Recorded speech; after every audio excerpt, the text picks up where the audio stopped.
West Coast. Oh yeah, you know I have to turn it up for one time. Elliott, you ready? DJ Hed, you ready? West Coast. Hey Jeremy, you ready? They know it's time. Let's get it. It's a cold game, cold world, that's why we talk about it. Ain't like everybody else that'll just walk around it. Views is different, snap a picture and now it's vintage. Cause it ain't just talking for the views, that's how he meant it. It's the bigger picture. Yeah, it's the bigger picture. Yeah, it's the big picture. That's crazy. That's crazy. The bigger picture. You guys should record these on Friday so you can hear the week's new releases. Or we record the day we record. You watch it when you watch it. You know what I'm saying? What the fuck? Tell you how to do your job. Your producer is a beautiful black woman. There you go. That's you. That's Elise. Her name is Elise. She has a name. Her name is Elise. All right, so we're going to take one question for the populace. This is Gen Pop over here. God, they no goddamn Gen Pop over here, buddy. We're going to take a question for either me or Gen Pop. Gen Pop is Gen crazy. Pop is wild. How we Gen Pop? How we Gen Pop? I don't know the last time we got a GA ticket to be Gen Pop. Over No, here. y'all Yeah, for sure. we have access, man. Well, I'm PC'd up. Oh, You know what that means? Like politically correct? custody? No, Protective Jimmy. custody? Protective Say that custody. again. PC, politically correct. What No, are you saying about? PC'd up. That is not what that means. Okay, well, tell me what it PC'd means. up. When you say it in that way, Yeah. it's urban nomenclature for protective custody. But I shouldn't say that. Yeah, right? you could say. Yeah, you could say. Like, you never heard that in a rap song. Motherfuckers be PC'd up. Oh. It's ungangster to not walk mainline. You understand that? He knows the white man is always safe, so he's on PC. Yeah. Do you see that nigga This is- buffering? Yeah, no. Look at that it's- nigga buff. That nigga's buffering. I'm thinking. All I right. feel like I got it down now. Buffering. We got it's request to go live. You want to ask a Jeremy's like, question? what did I miss? What did I miss? What did I miss? If you want to ask a question to Gen Pop over here? Hey, I'm PC'd up. I'm good. Nah. No, I'm PC'd up. Or you got to roll it up. You know what that means? Roll it up, of course. It's not weed. No, I know, but I know it. I know what that means. What does it mean? It means when you like it's like we're done. We're done here. No, Just but roll when you it up. say, hey bro, you got to roll it up. What does that mean? It means like tighten up your behavior, or else things could go. No, left that's here. not what that means. Okay, it means maybe it means like we're gonna get there eventually, but you just No, gotta that's keep not rolling. what that means. It means like you got to pack your bunk up and take your shit to another dorm or another Oh. bunk because you're no longer welcome right here. Oh, And- you gotta go. You gotta bounce. gotta It's- go. Did they we get say a bounce? Did they get a reassignment? You gotta You think? bounce. Yeah, you get a bunk reassignment Okay. in the dorm. Okay. Anyway, I've request to learned go so live. You much gotta about, if you have a question. I'm learning too. About, You said we said bounce. You got to This bounce. nigga- these are not the You bars always that I know bounce about. shit, You always Hey, he about said to leave bouncing. you alone, bro. I know about different bars. I'm learning about. Hey, You said leave him alone. they said to leave you alone. I'm gonna take Picking a on him. question. Let me see. Who should I take? Picking Elliott on him. Wilson. Should I take Mikey? Should I take Selma? Should I take RJ, Caden, or Cooper? Wow, we got a lot of requests. Let's do RJ. They want RJ. Why? No, it's not RJ, Mr. LA. And also, there's a Trey in here. Wow, Trey, the late edition came in. Which one, Elliott? Pick one. No, stick with RJ. RJ. All right, I'm gonna take RJ. Here we go. I'm an EJ, so he might be a junior. RJ might be a junior. Yeah, you might be. Son of the RJ. father. Bro. Accept the goddamn you requested to go live, Wow, bro. RJ may be fumbling the Yeah, we I ain't don't got know how to time deal for with this that shit, bro. Instagram. You know what? Let me Cooper, take let's go Cooper. I'm gonna go Selma as the next person. That's the lady, I guess, right? We're saying. I don't know if it's a lady. Elliott Wilson said that. No disrespect if you're a dude. Selma, I don't know. You go either way. Hello. Yeah, she is a lady. Greetings and salutations, Earth human. How are you guys? I'm Salma. Hi, Salma. Good morning. And I'm a huge fan all the way from Namibia, Africa. Oh, Welcome. hey, we got our international bars up. Yes, that's what it I'm out saying. right now? Choose me so an African can be on the podcast. So I love you guys. Shout out to Elliott Wilson from the 90s. I'm a huge fan of 90s hip hop. So just being From the 1990s. And I Yeah, just- way back. I just watched a clip interview, and that was brilliant. It just Oh, the thank journalism you is so back, much. and I love it. That's very cute. I'm also a Appreciate former you. journalist, but Okay. yeah. I don't really have a question. I was just excited. I didn't even think you'd pick me. But yeah, shout out to you guys. Shout out Jeremy Hed. Love what you're doing. You inspire me as a journalist. I think they give you a lot of flack there, but yeah, you stand your ground. Thank you. I appreciate it. It's all with love. Shout out DJ Hed. I love all you guys.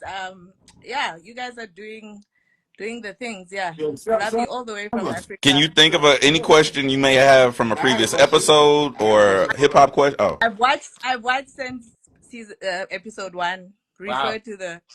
Refer to season Refer to 1. the previous episode. Refer to episode 1. Summer, why? So Why? I've watched since. Yes. Why do people view 90s hip hop as the greatest era of hip hop, above even today or these days? I can just speak for myself personally. I think it's it was just so organic and raw, and people were just doing what they were doing. It wasn't as commercial, obviously. So the storytelling and I don't know, it just felt real. It felt also like people were experimenting with beats and samples, and it was new. I don't know. It was new. It was fresh. It was exciting. That's what I can say for myself. Who do you like today? Who's your favorite right now in the current landscape? Kendrick Lamar. Sorry. exactly. Dot era. Kendrick Lamar. Stupid dot era. What did I miss? Stupid dot era. Yeah, and Jay-Z might be the greatest to ever do it, but there yeah. You go. It's a woman with impeccable taste. She knows her audience. I'm excited about the Clipse new album. Very good. I was there for early 2010, so Drake, like, yeah. I have Drake. Say it. No, you can say it. Just say it. So yeah, I think that's it. But there's a lot of new music, a lot of African music you guys should check out. Put us on. Who should we listen to? One artist. Pick one artist for your spotlight. Pick one. Go. An African yes. artist or a Namibian artist. Let me say Namibian artist. I think the greatest Namibian rapper or the best at the moment is Mark Mushiba.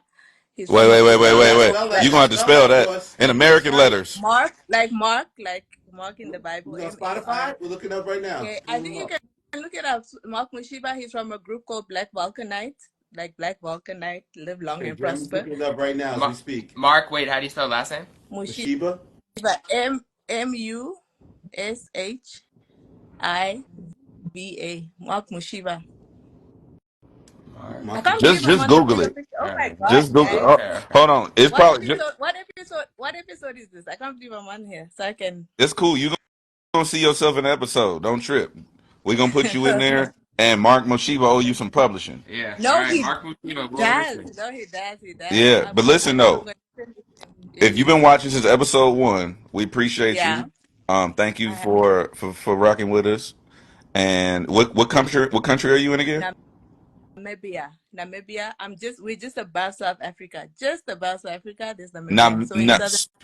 Say Namibia. Oh, Namibia. It'll only take us 1 day and 3 hours. Where is that at? Let me see the map. Right above South Africa. Right about South Africa. Oh, you on the West Coast. I'll fuck with you. Exactly. Yeah. West Coast, Africa. We outside. You know what I'm saying? When you come to Africa, you have to come to the West Coast. Definitely coming to the West Coast of Africa. Thank you so much, Selma. If I ever find myself in Los Angeles, I'm just gonna try calling any one of you. I think Jeremy Hed, I think I'll call you. You'd be like, I remember you. I'm the most likely to answer and take care of this nigga's available. You know what I'm saying? So no, don't. But no, we appreciate you. Thank you so much for the support, for watching. Guys, love you guys. You guys are doing so well. All the best. Thank you. Namibia checked in live from the West Coast of Africa. Thank you, Selma. Thank you. Bye. We get a lot of love. International love. I didn't know in the that comments. We actually get a lot of South African love in the comments. Even that one episode when we were talking about why they call it South Africa, we had a lot of people tuned in. So this dude said he got a question, but we ain't got time for you, bro. Yeah, we Sorry, we got hella shit to talk about. We got bro. a lot. You dubbing him? Yeah, I gotta. Why, did something happen this week? Did I miss something? Dox them. Is there something I missed? Mike, his name What is did Mike. you miss? All right, hold on. Let me hold on real quick. Let me see. Where the fuck is Mike? Let me just see. Yeah, we got to be for the people, man. Maybe Michael Let him get his for question long. on. Mike, if Mike didn't buy a ticket to the live show, I'm doxing him. I mean, oh no, doxing means Yeah, don't send him to the house. Don't send him to his house. Mike, go. What up? Hey, fuck all that. Fuck all that. Go. Yo, okay, hold on. I want to talk about Clipse real quick. I know y'all probably. No, what's your question, Mike? Okay. How y'all feel about leaks of music? You know, the Clipse album allegedly got leaked, supposed to come out tonight. So, how y'all feel about album leaks of music? We about to talk about it on the episode. Yeah, we'll start with that, but we'll use your question. All right. Appreciate you. All right, Mike. Shout out Jersey. Bro, hear this nigga. Niggas always gotta plug this shit. Yeah, Jersey. Forget Africa. from Africa to That's Jersey. Jersey. That Mike was a chat nigga. That's that East Coast ignorance. Mike, you a chat From nigga? Jersey. That's why you in here doing that Jersey shit? All right, go ahead. Bigger picture. Bigger picture. We're Elliott back. Wilson, Jeremy Hed, DJ Hed. Leaks of I think music. it's funny to get to a level being this for so long where the leaks are rejected now. Like, oh, don't put this in that leak. How dare you? People used to be so excited to get a leak. The leaks was like, ask Lupe about a leak and shit. Like, ask these artists whose career was like, they're crippled by leaks at times. Like, so it's funny to hear today's audience, the overwhelming majority to me, don't want to hear the leak. And part of why they don't want to hear the leak, because the Clipse album leaked, is like, they don't want to know. They don't want to download the shit to their phone and all the organization. They don't understand none of that. Is it on my favorite DSP? Is it on Apple? Is it on Spotify, Tidal, whatever? It's like, if it's not there, it almost doesn't really live. Like, that's why this YouTube culture right now, it's like, to me, it's like if you're competing, like that was the joke I had with not to go back, but the Andre 3000, not the Food album, but the other album, the piano album. Yeah. Like, I don't like him putting it on DSPs. Like, if you're just gonna experiment and do stuff, like just put it on YouTube. But if you put it on DSPs, you're in like official you're release. official release. You're in the major league. So to me, the leak didn't hurt the Clipse at all. To me, if you're a Clipse fan, you're still gonna stream the hell out that record when it drops. You don't want to hear the leak. You want to be surprised. So much of the thing's been already kind of tainted with Kendrick's verse and all these different things beforehand. But thankfully, it hasn't overshadowed the record. So I think there's still anticipation for the whole album. And I was interested to just see the modern day hip hop fans like reject the leak. Like, I disagree. Okay. YouTube counts as a digital distribution platform. Yes, but if Wale, with your encouragement, raps over a Tupac record, he doesn't have to really clear that, so he puts it on YouTube. Yeah. So to me, you're not really in the major leagues. That's not a major league Wale's release. not in the major league. No, but his releases, that release is not in the major leagues. So you're saying it don't count though? He's got to clear SWV for what's the song to hit? Yes. Where to start? I get that. So that's a major league release. He's in the big leagues. No, I know that. He's doing some fly shit on the side. The YouTube is that. I know what you're saying, but I think you're saying it wrong from a technical standpoint. You know, my divergence is kicking in, right? Okay. Right? He's not going to be able to continue without it. Yeah. So when you put it out on a streaming platform like YouTube, it's still on the streaming platform, but it's a way to it's not monetized. So therefore, if it's not monetized, just record business. That's a cheat code. It's a cheat code. If you don't monetize so Def Jam can't make no money, Wale can't make no money. Correct. But it still Tupac counts. Estate can't make no money. But it still counts because it's being put out there through your platform. Well, Tupac Estate could make money because they could actually, in the back end, usually it'll like be a copyright flag, and then they'll make whatever monetization goes to the video. Okay, so like if Trump tweets, I'm going to send the National Guard to LA to do this, right? Just because he tweets it doesn't make it official if he needs government approval to do it. Yeah. It's the same thing. Like sometimes they just surpass that too. They just go he just do whatever the fuck he wants to. But it's like, hey, bro, you don't have the authority to do that, my nigga. Like you got to just checks and balances. The same way when it comes to distributing your music or your work, if you put it out, just because you put it out don't mean that you have the rights to put it out. If you clear it and go through the monetization process, yes. But I just want to make that clear because people be watching and be like, oh, I could just like, no, nigga, you can't just can't do whatever you want. You can't do what you want. No rules. There are rules. It's rules. I'm always. It's funny. I've always been such a purist with leaks. Like I remember I didn't listen to it. In like 11th grade, Watch the Throne leaked like a week before or something like that. And that was a time when they were really trying to minimize leaks. They almost got to it. And then like I think Watch the Throne leaked like a week before. But I would never listen to the album until the day of. I was always the one like that was like that too. Waiting for it. Because I also like the experience of like I used to get the album, like I'd buy it on iTunes or I'd buy it from the store and listen. I think right now you are seeing a lot of people kind of take that stance of like, I don't really want to listen until it's fully there. There are going to be people that listen. I just don't think it's going to hurt too much. Also, I get to listen to a lot of music before the public. Yeah, exactly. And 85% of the time, what comes out is not what the fuck I heard. It's gonna get tweaked. That too. At least it's gonna get tweaked. It's just gonna be like we had the different. playlist up for, was it who had all Lil Wayne? We had the yeah, and it wasn't even the Carter, you know, the Carter 6. So I think so I didn't listen to the Clipse leak. Didn't look for it. I'm gonna wait and see what they want me to. Because then you also have, again, not going back to Wayne, but you have predetermined thoughts and ideologies on the album, so you're going into it psychologically prepared for one thing. You might be, and now you're disappointed, or you either like it skews it contaminates the jury pool, in my opinion. I finally got to listen to the Clipse album, the real version, but it was out of order the way I had it, so I had to like go. You got the link, the link inside, but it was like so. I wanted to at least give some thoughts on it, but it's funny. I'm still gonna like. I'm not giving a real review because I want to sit down and listen like top to bottom a couple times. But what you heard it? Why made it a top album of the year so far on my list? Yeah, we'll talk about later. But yeah, I think it's the best album so far this year. Why you didn't send me the leak? Not the leak, the link. Oh, I thought you already had it. You said you had it last time. The link. You can't send the link though. You have to give your email access to the link. All right, this is what I'm gonna do. You send me access. I'm about to send you this GNX link. Okay, we're trading. Here he goes again. Seriously. I got one. What's wrong with this guy? I have a GNX link. I'm about to. It's out. I have one too. It's out. It's on Spotify. It's on Apple. It's on Tidal. GNX. Okay, well, Kendrick Lamar. Should I give up on tiramisu? I was about to send you a link. It's called Bodies. Elliott fucked it up for you. I'm still sending you a link.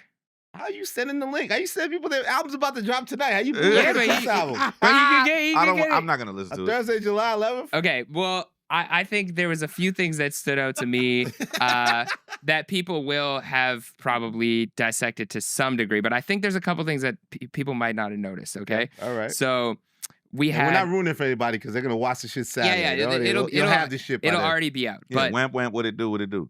But on Tyler's verse, I love Tyler the Creator's verse. Okay. I feel like he had some standout bars. I ain't heard the album. I can't, but they've heard it now. You don't want to know it all? Yeah, Nothing? go ahead. I won't talk about like too much. Just specific bars. Okay. It don't matter. Okay, so Tyler had a bar where he said, "Not a tough guy, I'm a flower boy, but bees get you stung." I thought that was a good flip of like, see, there's ways when you're not a tough guy to act tough. Hold on, before we just foreshadowing. This is the last thing I'm gonna say. Yeah. This is for sure gonna be in the album. Yes. Yeah, Tyler's verse. Actually, Tyler's verse was added one of the last editions of the album. I just want to make sure. I think the leak didn't have the Tyler verse on it. Okay, all right. I'm just saying. Push and Malice. I don't got nothing to do with this. You know what I'm saying? They try to get that interview. Yeah, listen, that effective immediately interview, baby. That's already coming. But I like.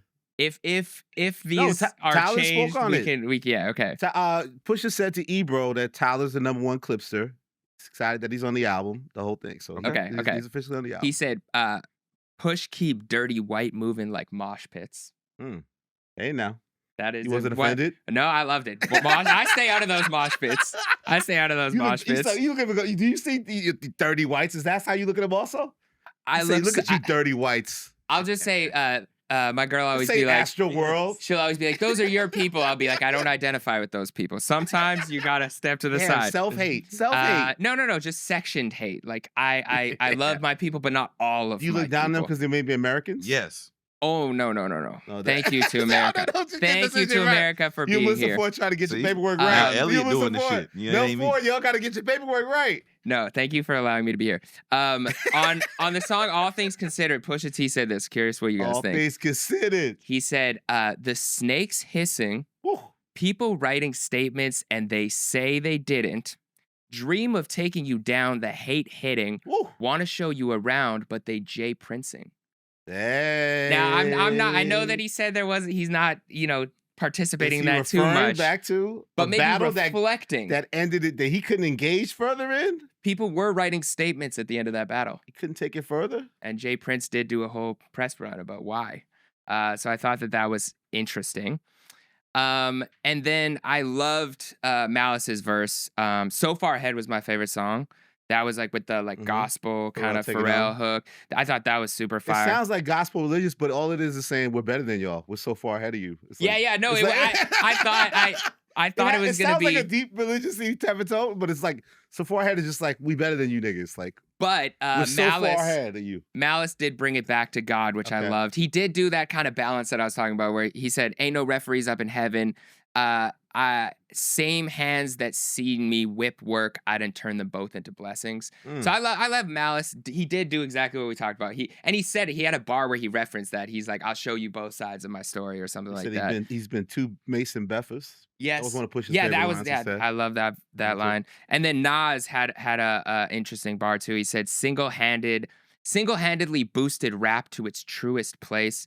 Fuck speaking candidly, I alone did rejuvenate hip hop into its newest place. And then he talked about, now older rappers wanting to win Grammys. So I thought Nas was in his bag there too. Nas was at the forefront of rappers in their elder years making good music and still contributing to the culture. And the full Kendrick verse, I will say, didn't make me not think about the Trump reference anymore. It was like 4 more bars. I'm still standing. I don't think the whole verse was like. What's been the reception to that? The people very mixed. Very mixed. I had half people responded with the shirt I was wearing last week. That's why I wore that. It was just ASAP Yam's tweet of "I hate white hip hop heads. Sorry, I just don't like y'all." That was half the response. Oh, that's. And then half the response was, "Wait, he might be onto something." But the people who said he might be onto something were people I heavily respect. So it was internet trolls versus people who like are really in this, and so I take that with a grain of salt. But what's your guys' take on? Do we have the tweet where Push is saying that the smear campaign is not going to work? Like, do you think there really is, Mr. Conspiracy Hack? Do you think there's a outward internet fueled, social media driven campaign to kind of discredit the Clipse on the eve of their release? Yes. I don't even think it's a conspiracy. Like, if you look at, I commented on one of the Instagram posts. It was like, they're saying the album's trash. And I commented something like, interesting if you look at the one thing in common with all these accounts. And they are all OVO stan accounts. Like, you can't make it up. I'm not like, you just go to their page, you look at who they're following, you look at what their last 3 tweets were. It's all the same thing. And I get it. They're mad about what happened in 2018, but there is absolutely associated. He disagrees, Heck. Let him speak. He disagrees. He was speaking. But okay, so you don't think there's any sort of coordination to these accounts? And I didn't say that. That's not the initial statement or question. The initial statement was, is there a smear campaign? Yes. I disagree there's a smear campaign. Okay. I do think there's a coordinated effort amongst stan accounts. I don't think it's a smear campaign being orchestrated by a governing entity. I don't think so. I don't think someone's paying for it. It's just fan-led, you say. I think it's a bunch of morons doing moronic shit. Yes. So to almost make it called a smear campaign almost gives too much credit to it, I guess? No, I agree. I don't think that there's someone like pulling the strings, being like, do this. I think it's not the powers that be. There's no structure behind it. Yeah, there's no structure. It's like fans. Like Anonymous. You know how there's like no figurehead? It's just, that's what I think. These stan accounts and these, who have amassed a great following in different arenas or whatever, it's just a bunch of nescients doing what they do. But what happens when academics jumps on it, or there's this controversial account, Kirko, I guess it's called, who they say there's affiliation with academics, and it seems that they have an agenda. Does it then cross that line that it could become a smear campaign? No, it's just people with followings doing shit. There are, but that is a good point. There are people who get paid to post. And a lot of people make their money on Twitter and on Instagram that way, where it's like, I'll pay you X amount, you post what I want you to post, and you can, post it in your way, but here's the narrative. And so sometimes what happens is you see like a PR company or an artist themselves sends like press releases to all of these pages, and they'll be like, hey, this is the narrative we're trying to push. Do it in your own way, but here's the message that we need to get out. And people will accept that money and post. If you see something, the same thing posted like 10 times, I've helped artists connect with some of these people. And there's some people who do it like with good faith, and they're just trying to uplift independent artists and it's marketing. Yeah. But that can also be used to push a narrative the other way. Yeah, I knew it got crazy when they started doing the classic move of trying to pull up their tourist sales so far. Whether those numbers were accurate or not, it was just like, come on, like now you're trying to like, they tried that with Kendrick at first, like they weren't selling any tickets. It was Yeah. So it's a bunch of people who have an exorbitant amount of time on their hands. Yes. Who just, control these. They're watching right now. I see you. They're watching. They on stream, they're big DJ Hed fans. Yeah, they are. They watch everything he does. Bro, my timeline. My timeline don't belong to me, but it is what it is. Hey, your timeline don't belong to you. I like that. That's a stay quote. on stream. That's a quote. Well, speaking of streams, big week of content for the fellas. I was a fan of just watching all the interviews. Gotta start with the clips though. We're right here. Okay. Elliott Wilson's Clipse interview making the rounds. Very proud to watch. I think you killed it. It was a great interview. Really great interview. You, DJ Hed. You let them speak. Yeah, I did. Yeah. No, they said I cut Malice off a little bit. You did. Okay. Only once, but you apologized. Okay. Yeah.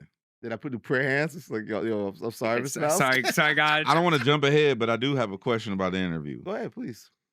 At the end, where they was like, Push was like, yeah, we done? Like, Push was mad. He's like, we're done? And you like, yeah, but we gonna do some other shit. Where's the other shit?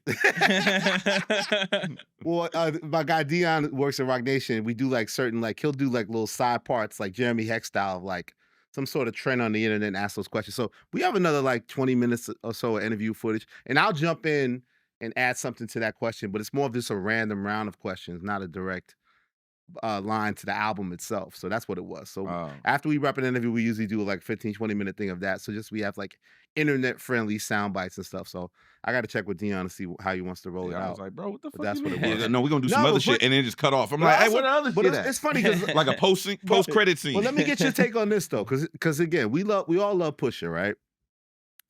And I think Pusha is, as I always say, I don't think he's an evil guy. I think he's actually a really good guy. He's a solid guy. But he has his MC thing and his art. He could get real dark. He could get real vulnerable and vindictive and just like get that shit off, right? Mm-hmm. It burns, right? So his interviews also reflect that somewhat, right? So it's like, this was on the eve, when I shot that was on the eve of him kicking Travis's back in.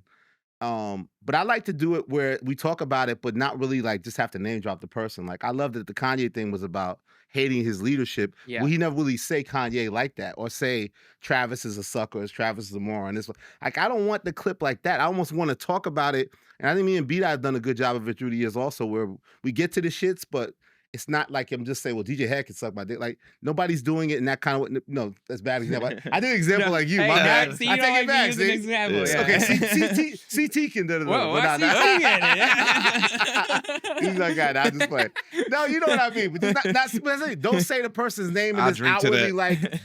Because he was calling Travis all sort of shit through these other interviews, and I just didn't want to have that moment. But I felt Push was disappointed. Like I got some more shit to get off my chest. So I want to really let these, like, I got some shit to really, I'm in the mode with you. Like, I could have got more, but I also didn't want it to be that where it gets to the point of like, oh, now we're kicking some people's backs in and it just keeps going. Well, I think you're really great as an interviewer because you all like this is just me speaking of always watching your interviews. What I always loved about it is the question that everyone has on their mind, you'll always ask, but you'll get to it in a very respectful manner of like, I'm just asking you because like, here's what people want to know. What do you actually, and people are always very open because you care with how you ask it versus somebody be like, so what do you think about, like, oh, so you don't like Travis? Like, you're not trying to go for the clip, but your Kanye conversation was really about something real. And that's just him rambling something, him sort of basing down, not rambling, him just breaking down how he viewed, because it's a legit question saying, yo, dog, you're dissing this guy, but you was with him for a long time. Yeah, we had that and he showed his character for a while. So what was the final turn of when it was like you had to like give that up? And it was just like, he started talking about how he ran the operation. I was like, oh, so I was just like, oh, you hate his leadership. He's like, I hate his leadership. Like that was just powerful to me. Like I didn't plan that. I was going to say that. You even tried pulling back. Who speaks like that? Like I hate his leadership. That's a very unique way to say something about somebody. You know what I mean? Like I lose respect to the way how you carry yourself. Again, these things have come up all year with Kendrick and everything about integrity and leadership and how you carry yourself and, you know, what kind of man you are. And it's like, you know, it speaks to how things have changed. Yeah, this is the leadership clip. Oh, 500K, you know what I'm saying? To keep me off that Twitter and I'm still, you know, I'm back out here a little bit, kid. You know what I mean? Right. No, you deserve to flex. You deserve a trophies beat under this. I hate it. And I'm from a world and a culture of like a certain level of loyalty that we don't, you know, play with. We win together, we lose together, we do every, you know, it's together, and it's fine. And amongst the gang, we, you know, it's, you know, we have that comfort that this is what it's gonna be forever, and this is how we gonna carry it forever. And he doesn't carry it like that. He never has carried it like that. but it's a culture. Like I had to leave from out of that fold because it's a culture. He's created a culture of that type of business and attitude amongst each other. Mm-hmm. And you don't like his leadership. I hate his leadership. Yeah. I hate it. Yeah. I only like his music.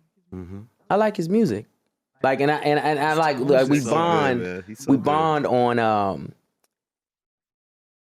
we bond in the nostalgia of what we like musically. Mm-hmm. But hell no, I don't like his leadership. Fuck no. Are you kidding me? No way. No way. No way. No way. Everything they express. He ain't no leader. He ain't no leader. Like he ain't no leader. He's such a great interviewee too. Like insane. His tones, the way his eyes start popping out when he gets so no, he was serious. He was like, "That's it. Got food coming. That's it." Oh my gosh, what do you think of that Kanye clip? Because we did talk about that a couple weeks ago. I think. yeah, get loose, DJ Hed. Well, I do think that he's a different person than he probably used to be. Mm-hmm. And I think that, the reason why the Ye thing is tricky is because Ye is not who he used to be. And we all know that. Mm. And so usually I wouldn't have grace for people who sign up for something because you know what you're signing up for. Like if you do, you always talk about that contract. Yeah. If you do business, you know what you know what it is, what you're signing up for. This is a different situation because I think that the person that he once knew, in fact, didn't exist anymore. Yeah. So I'm on the side of Push and where this makes sense to me. Or he didn't know fully what you're signing up for. No. Like, I think that Ye is a completely different person. Yeah. Well, to his credit, it seems as if he said later in the interview, we did great business, right? So he did end the business with him before he's now on this thing of really speaking freely about him and someone kicking his back in. Like they did it, the business is done. Like he's got his master's back or whatever. Good music. Those ties are officially business-wise completed, and now he's speaking freely and critical of him. Did he make any other insinuations as far as we did really good business that he wrote a lot of that? Well, that's what we're having fun with now. We're having fun with now. We can play the clip, but that's how I took that personally, and I think people agreed, but he didn't insinuate. Well, let's play the clip and then let's discuss that because that is the debate that's not clear. You're willing to say, you know what? I can't deal with this guy anymore. Like this is the end of this. Like I was part of this. I appreciate my time with this. It helped my career. It was great. I contributed a lot myself. We helped each other though. Exactly. That's what I'm trying to say. Exactly. Everybody got to understand that we helped each other. Mm-hmm. It's never nobody just helped me. He's politely checking me. Ever. Like you know, we did good business. Yeah. Great business. Very good business. Yeah. And I'm talking about from my beautiful dark to here. Mm-hmm. We did good business. I did the best business, to be honest. So good. So it just got to the point where you felt that wasn't appreciated, and 1000%. You didn't appreciate my business, and it gets into that, and it gets into just the, I'm from a I came into this with my brother, and I'm from a world and a culture of like a certain level of loyalty that we don't, play with. We win together, we lose together, we do it's together, and it's fine. And amongst the gang, we have that comfort that this is what it's gonna be forever, and this is how we gonna carry it forever. And he doesn't carry it like that. And so I have a different take now. Okay, well, so yeah. So my decode. No, go ahead. No, I was just gonna say, so like how I decoded those bars that he just said mid-interview. What Pusha T was really saying here is that he wrote a lot of Kanye's best verses since My Beautiful Dark Twisted Fantasy. He was responding to anyone thinking that was a one-sided relationship. Push's pen is the good business. In quotes, from My Beautiful Dark to here, I did the best business. I have a different take now. What's your take? I don't think he wrote My Beautiful Dark. I don't think he wrote all that stuff. I'm going to ask him, though. But I think the interpolation, he said, I did the best business. Yeah. I think now my perspective is in comparison to everybody else who was around. Yeah. Yeah. Yeah. I mean, Sean has expressed his frustration with things. Yeah. Right.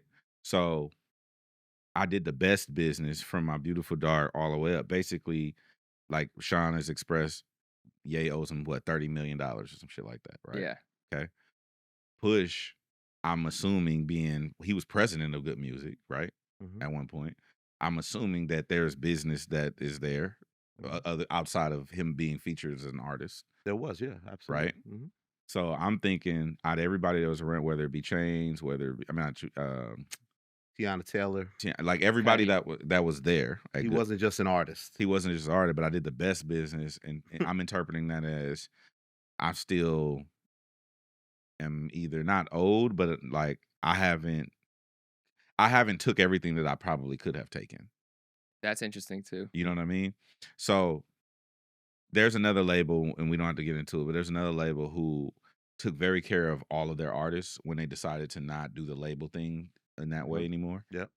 And I think that this is probably indicative of that, because we never heard This is the inverse, yeah. When Kanye didn't want to do good music anymore, it's like, well, what does that look? What does that look like? Like, what is people still gotta eat? Yeah, like we're like, okay, so everyone gets reassigned. Okay, Chainz and Push goes to straight to Def Jam. Yeah. Sean goes to Def Jam. Like everybody just gets reassigned, but it's like Tiana went to Def Jam, but it's like, where's the good music business? Where are the royalties at? I'm just saying. Yeah. Like, I think that's how I interpret it, seeing his face, because I listened to the audio of the podcast. Okay. So when I'm seeing his face, car, you was in the car? No, I was in. I was moving around, but I was listening to him. Like, now that I see his face, he's like, I did the best of business. I think it's in comparison. It's a business conversation, not a ghostwriting conversation.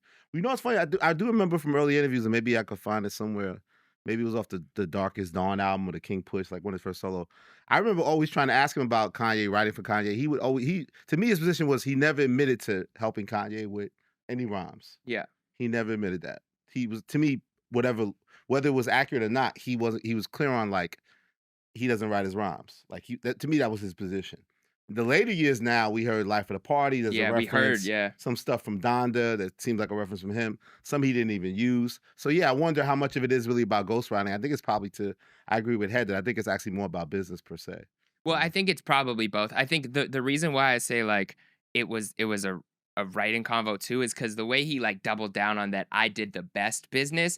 I think like, yes, it was probably like a business convo to some degree, and maybe there's things owed, but it was almost like, yes, you know all these guys. You know, like, he wrote. Yeah. I did the best, as in, like, over the course of the last 10 years or 20 years or however long that was, like, I was in the studio. I was helping out some of the verses you love, even if you don't consider Kanye a rapper. Or he also could help with delivery on stuff too. Let's say Sahai wrote it and he helped coach him through the verse too. Like, that too. I saw that's about to say, Sahai wrote his best rap. We're debating like Sahai did. Sahai Tribe came out like, yo. Honestly, Sahai he wrote Kanye's best rap. Sahai one of the best ever. Right, but there was a whole thing about who wrote what. Back in, I remember there was this big thing. It wasn't just Sahai though. It was Rhyme Fest, Consequence. Oh, I like that brand new song. That shit was hard. He's got some good writers, but that's why it was always like, like whenever he put out some bullshit like the bleached asshole bar, you're like, you have the best access to the best writers, and this is what we're gonna get. How you get richer and your bars are worse? The richer you got, the worse his raps got. I know. You know how that works. They don't care as much. Sahai, when I interviewed Sahai about it, he said they're too rich to care. They just walk in, they need a verse, he'll hand the verse. Him and Travis, he said that about. But yeah, any other things that stood out from the interview? I have a question. Go ahead. Do you happen to know, or I don't know if you've interviewed Push before, right? Yeah, pretty much on every project I was saying. Did he ever discuss how he ended up in the good music fold? Like, did he ever talk about how him and Ye's relationship started? Yeah, with the Popeyes era where they did that album, he reached out. Steven Victor, they all connected. Like, he was a fan of the Clipse, obviously. He reached out to them. He got on that kind of like a Big Deal record. That was the beginning. Him and Steven Victor really, the manager caught a real bond. Victor started working with Kanye more and more, and that kind of led to that. I mean, it was around time when Rap Radar started. I'm just asking because as a fan, that I wasn't like fully invested in the business, in the back end of the business at that time. All I know from, and I'm pretty sure there's a lot of people's perspective, is I'm watching an award show. Ye is up there doing Runaway, ding, ding, ding, and then yeah. Pusha T comes out. Yeah. So I do remember that. And I'm like, what the fuck is Pusha T doing here with Kanye? I think Kanye. Hold on, because the song we had never heard the song. That was a premiere, right? That was MTV, right? That was a premiere of the song Runaway. we see Pusha T. Then it gets announced that Pusha T is the president of good music. And it's like, well, what the fuck is this? I didn't know where that came from. Slow down, baby. Yeah. You know what I mean? Skip 3 steps. Because I didn't have any ties to the people I have ties to now. So I'm like, I didn't know none of that stuff. Well, from what I remember, it's around the Popeye's kind of like a big deal record. Ye gets on the record. He gets really cool with Steven Victor. He's a big Clipse fan, obviously. He's a big Pharrell fan. But then Malice makes his decision, and Malice leaves hip-hop. So it is a big step of, like, Kanye's belief that, hey, Pusha T, you could be a solo rap star, and I'm behind you, and you need to be part of good music. And obviously, to me, he knew the credibility that Pusha brought to good music at that time on all levels. So yeah, it was just a sincere backing to me and great business that mutually beneficial. Pusha T is making this transition from group to solo artist, and that's not an easy transition to make. No. And he was highlighted great to Runaway, and then was rewarded by with executive position, absolutely, to help him kind of build this thing. Like maybe Kanye's best song. Yeah. And that's another thing too. Let's say it's not even writing all the raps, is that he's going with Kanye, pushing Kanye on what songs should make the album, and he's like trusted A&R type stuff. Like, or just like, this is a good rap, this isn't good. Yeah. You know what? You want to have a motherfucking debate? Let's go. That's a great cool. We should table that. Let's table that for the live show. Okay, yeah. Which one? Kanye's best song What's ever? Kanye's best song ever? Because Runaway sometimes does it for me. But that Runaway moment was special to you when he just came out of nowhere with the... Yeah, it was special for me, but I don't know if that's his best song ever, in my opinion. I have emotional ties to Hey Mama. You know what I'm saying? Like, with my mom and shit. So I don't know. I don't know. Like that's probably one of the questions that would fuck everybody's mind up. Just best Ye song ever, you have to pick one. That's crazy. Okay, well, if you do want to hear the rest of that debate, live show July 23rd in Los Angeles, Los Globos. How many days away? We're taping this now. We're about we taping this on Thursday. That's 2 12 weeks days away. Yeah, less than 2 weeks away. So Saturday it'll be 10 days away. Yeah, if you want tickets, I would get them. We're still selling week. a few tickets, right? Just a little bit. Yeah, right? there's it's exclusive. We though. Yeah, it's gonna be full in there, so I'm excited. But ticket link will be in description. We're gonna do Q&As, games. The crowd will be involved, and we got exclusive merch and meet and greets. But last thing on the Clipse interview, it just feels good to like I had a hit interview in a minute. You know what I mean? So this felt good, man. Hey, Elliott Wilson. I mean, I'm only the man who's conducted the greatest hip hop interviews of all time. You know what I'm saying? But it's good. Add that to that. You know what I mean? Put that in there. You know what I mean? It's like I feel I was like watching from the outside. It was almost probably like when you know how good you are, but like you haven't seen it tested in a minute, and then you finally get I fell it to off, like Jeremy. I saw that I was over. Hey, talk that shit.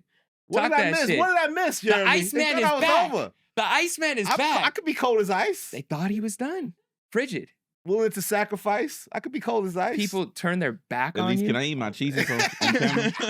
I eat my cheeses. Okay.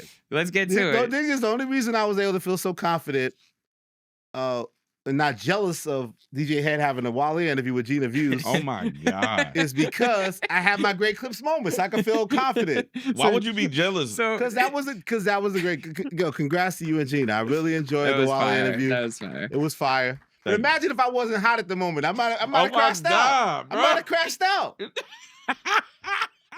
You're crashing now. And you and Wale would understand it. No.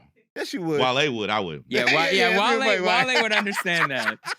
No, that before we get to the Iceman, that Wale interview was super dope. It was funny too watching because like I've been a Wale fan for I would have probably been like Gina in that interview, like very like fanned out and like couldn't talk excited. at all. Gina Views was amazing during that interview. Yeah, and their little back and forth, like it was like a chess match to me. Like the interaction was just amazing. But it was funny because watching the interaction that Wale was having, you could tell in his mind he's always very reserved, and he comes in a little bit guarded and defensive because of how much he's been wronged by media, or in his mind, like he doesn't like the media generally. So you could tell he kind of opened up midway through at first. He's like, what am I doing here? Where are we going? Okay, they care. All right, this is going to be fun. And then by the end, like an hour and a half in, he's having fun. He's reading extra Hofession cards and shit. Yeah. He had to get one question off. Yeah. He read the whole deck. He had like 20 Hofession cards and shit. No, so how did that come about? Because I know you said he wasn't doing any interviews. DJ Hed? What's going on with that, man? I thought you said you was cool. Hey, words and actions are different. Just take it easy. It's not easy to secure a Wale interview. I'm just curious. It's not. I'm very curious. That's all. Wale wasn't insistent on doing it. I Out of his respect for Effective Immediately platform? I can't take no credit for this. Literally, I mean, me and Wale have a good relationship. Like, we cool. Like, we chop music and whatnot. But I guess what end up with okay, I'm gonna give you my perspective. Mm-hmm. Damn. Okay, I'm gonna tell the truth. All right. So, you know what you say a lot too, I notice? If I'm being honest. You say that a lot. If I'm being honest.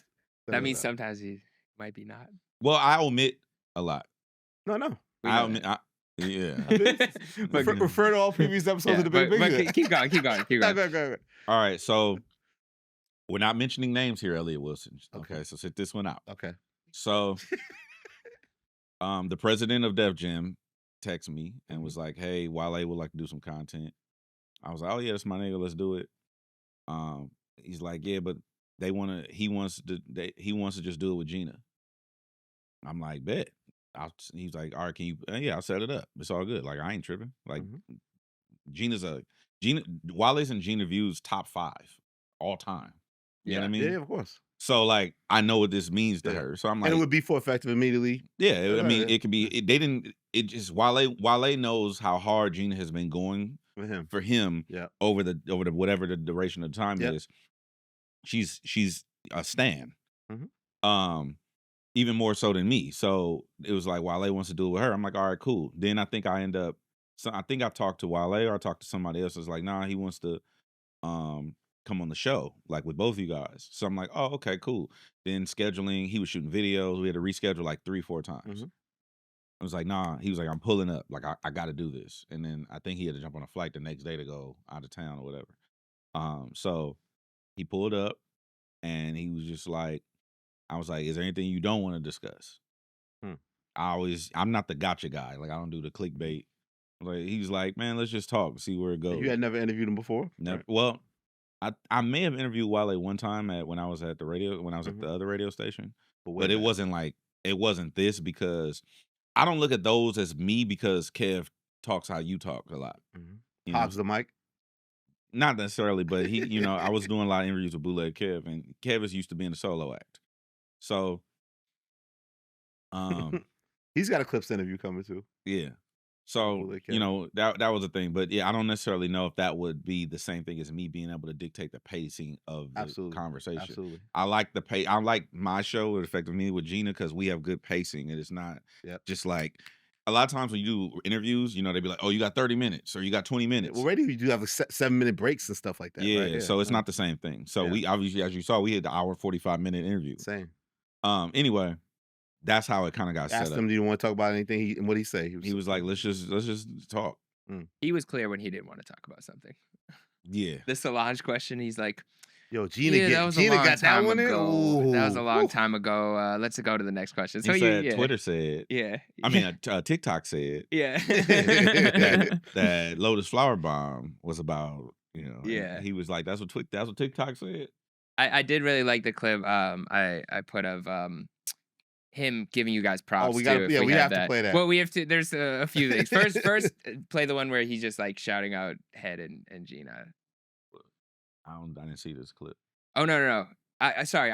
We might have to insert it, but there was at the very end. I'll grab it. It was him basically just being like, "I really fuck with what you guys do." Oh yeah. I love that. But there's this other one where he was teaching you how to compliment.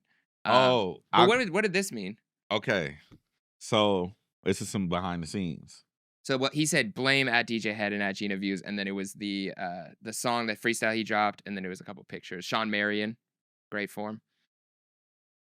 Awkward form. Auxiliary probably make auxiliary last. My shots hitting shit different like Sean Marion back. I stopped caring for real. I'm about to curry him bad. I'm not embarrassed to fail. They're not during a scam. We're not really for real, but got plenty who sending me, give me pen and a pad. So what happened was Wale comes in. And we just get to talking before we get on the air or whatnot. And he's like, yo, I'm thinking about but let me back up. Before that, me and Wale were just talking about like raps and stuff. He like, like I'm really fucking with these tempos and stuff like that. I'm like, yeah, that's like, I think I said something to I want the slaps, right? I said, but very few people can rap. in the fashion that traditionally we herald y'all as rappers, right? Which I gave him credit for in the beginning. Like, you're a rapper's rapper. Like, motherfuckers want to hear you rap. And like, we like the singles and the Where to Start and the Flower Bombs and all that. You know the new comment I gave him that try to have him up? To me, he's the Black Thought of his generation. He has potential to be that. In terms of his pen. So I'm like, bro, pen, you can craft beautiful songs and the women's draws come off. Cool. I said, but you can rap though. The wordplay. You're an MC for real. Yeah. And so anyway, we had that back and forth, and then we ended up talking, and when we finished, he was like, I'm finna go to the studio right now. And knock that out. I'm so like, he was inspired by the interview to go want to do. Well, no, he already planned to drop a freestyle because me and him had a dialogue about people be playing with him like he can't rap. Like, all he do is make the Lover Boy songs. And I'm like, no, nigga, you a rapper's rapper, fool. Like, I know that they don't. That's why I said it on camera. I'm like, I know they don't tell you, but other rappers talk about Wale. Yeah. You know what I mean? Yeah. Like, people the respect is there. The respect is there as an MC. So he was like, well, I'm going to the studio. Well, like, Young Thug bigged him up this week. Yeah, even listen, I'm going to the studio. I'm tired of niggas playing with me.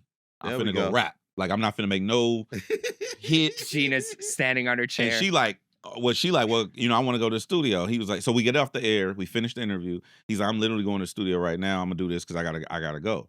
So, and then me and him talked about beats and whatnot. And he was like, what you think I should rap on? I'm like, you gonna let me pick? I want some bass. I want some shit. Like, I want it don't gotta be a slap, but I want it to be tempo. Like, I need to up tempo. Yeah. And so he's like, all right, bet. So he's like, what you thinking? So and then he said he was a big Daz fan. So I'm like, you fuck with Daz? He was like, yeah. I said, yeah, that's the homie. He was like, all right, yeah, see what he talking about, like, see what's up. So I FaceTime Daz. This is all off. Oh, y'all call Daz? Wow. For sure. I FaceTime Daz. Wale is very, like, shy. Reserved, yeah. People don't know that he's shy. Yeah. Wale left. Like, I'm FaceTiming Daz. I'm like, yo, Wale was here. I need a pack right now. He going to the studio right now. Daz like, say less. I'll fuck with Wale. I'm finna send it right now. So he sent me something. I missed the window. Wale hit me in the morning. Or Wale said, you gonna wake up to your timeline in shambles or something. He texted me or said something like that. And I'm like, what you doing? He's like, I'm probably sending it to you, but not yet. I'm like, all right. So he sent me this. He texted this to me maybe like 30 minutes before he dropped it. And I'm listening to it. I'm like, oh shit, you rapping because people ain't breaking down the bars or whatever.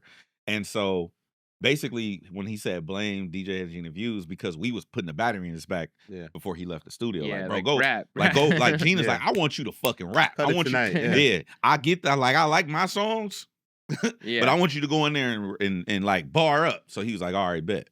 And that's kind of, I think, why he said that. That's dope. It was dope. The bars were there. I think people do.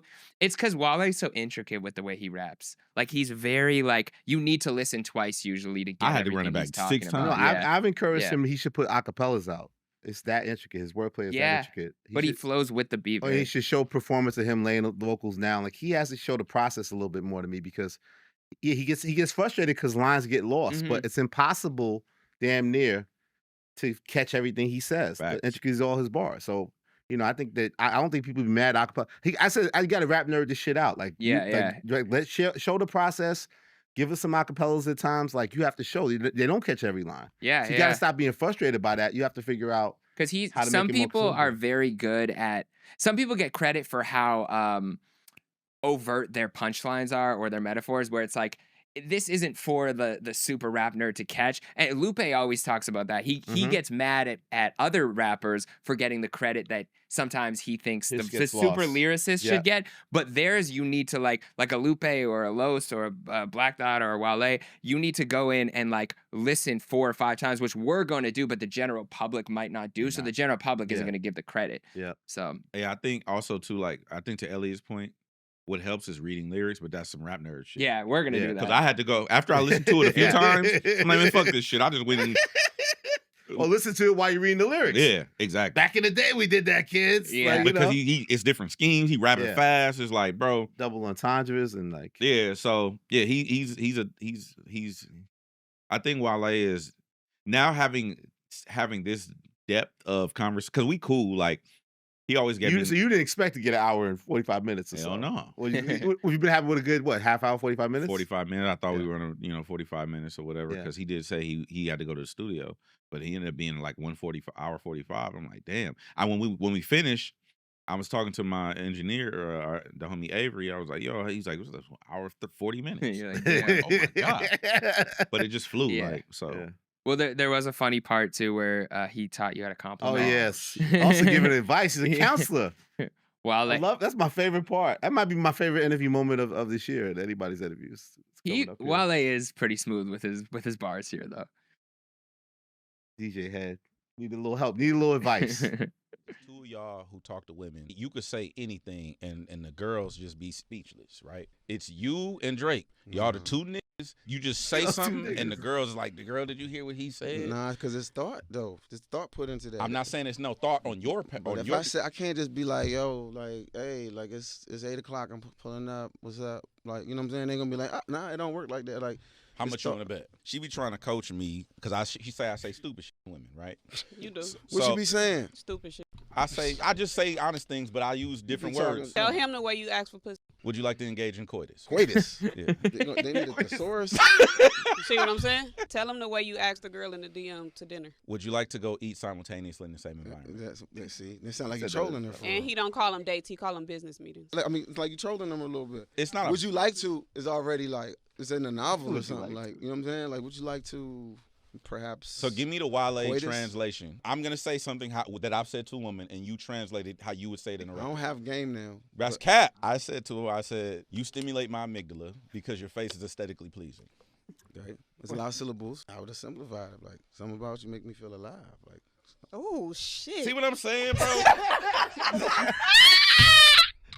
Look at tongue all out. Something about you makes me feel alive. It's just like everybody got that off once. You know? That's some bullshit. He said something about you make me feel alive. That's some bullshit. I know you said stimulate, so it's like boom, okay, boom. This some bullshit. Sometimes stimulate, the word stimulate, bro. Sometimes the word stimulate could be aggressive. You know what I'm saying? Like you know, stimulate. But that's not cat. It's not. If you something, say it again. Something what? Something about you make me feel alive. But how though? So your molecules are keeping you alive, not her. Then she says how. See how he dirty? That's that dirty Mac. That's not dirty Mac, and I'm disputing what he said with science. Disputing is dirty Mac. Effective. But the other bar where he's like, you were like saying how you ask someone to eat, and he was like, no, all you gotta do is say, have you eaten today? And she says no, and you say, okay, where you want to go? I'll pick you up at 8. That was smooth. He had a good line. Or I'll be there at 8. We'll go somewhere. Did you learn? Do you feel like you're going to implement? Are you going to implement some of these tactics? First of all, let's unpack this. First of all, that's cap. That's cap. Which part? What he said, that's cap. Something about you makes me feel alive. That's cap. No, that'll work. That would work. It's cap. It is. No. I didn't say it wouldn't work. Feels I alive. said it's cap. So, yeah, but everything you say doesn't have to be the exact scientific reading. Your way is more truthful. Way more truthful. And what was it again? Molecules or something? Your molecules are keeping you alive, not the woman. You know what I'm saying? He said he makes me feel alive. Not Okay, that you want to know what alive. a feeling is, Jeremy Heck? What is a feeling? Look that shit up. Look up what a feeling is. A feeling is not what you think it is, kids. Okay. A feeling, definition is an emotional state or reaction. Correct. Your emotional state or reaction in reaction to stimulus in the world. Yeah, so something about you makes me feel alive. I have an emotional state of being livened right now because of her. Livened? No, you don't feel alive. What does alive feel like, Jeremy Heck? You are alive. Alive is a state of being, just like a feeling. How do you feel another feeling? It's a sensory experience. Engaging the senses. Your senses are heightened. That's not what he said. So you're not gonna That's not sexy. add these into your vocabulary. I don't you add be cap. heightening my senses. I don't add cap to my vocabulary. Y'all can stimulate women all you want to. I want to sleep with women just like y'all do. I'm just not willing to lie to do it. I'm not willing to lie to sleep with women like you niggas. Get over it. What about to be in a relationship? Not lie, but don't you think you need to add you're some saying you extra didn't receive sauce? his advice well. I did. I heard him. I heard what he said. You won't apply it to your life. No, that's not me. I'm not. That's not what I'm. No, that's not me. I don't lie for So box. you just asked him how he would say it just for a social experiment to see. I'll conduct experiments, but I don't lie. I don't lie for coitus. So the other thing is, must it always be called coitus? That's what it is, coitus. I know, but must it always be referred to by that term? There are other terms you can use. What other term would you like? Probably anything other than coitus. If you want to get some ass, actually a list of things. That's on the bottom of the list somewhere, I think. No, it's the truth. Oh, I saw something. Who's the white man? Sheldon something. It's Doctor. Nigga, y'all niggas on the internet need to put some respect Did you see this? on Dr. Sheldon Cooper. So he talks like that. Of Pasadena, California. What show is this again? Big Bang Theory. It's called The Big Bang Theory. I didn't like the show. Oh my God. I'm not a big. So he said, "Yeah, we're." I mean, well, no, it's actually coitus Big Bang Theory. Okay, so you just wanted to correct. Yeah, I just wanted. You sound instinct. Yeah. What would you say, Elliot? No, in his clip, he said coitus about him and a lady friend in the Big Bang Theory clip that's on the internet. So he's saying you can't clown you with that. Like that's how you're on that type of timing, like homeboy. The character. Have I spoken any differently since you've been talking? No.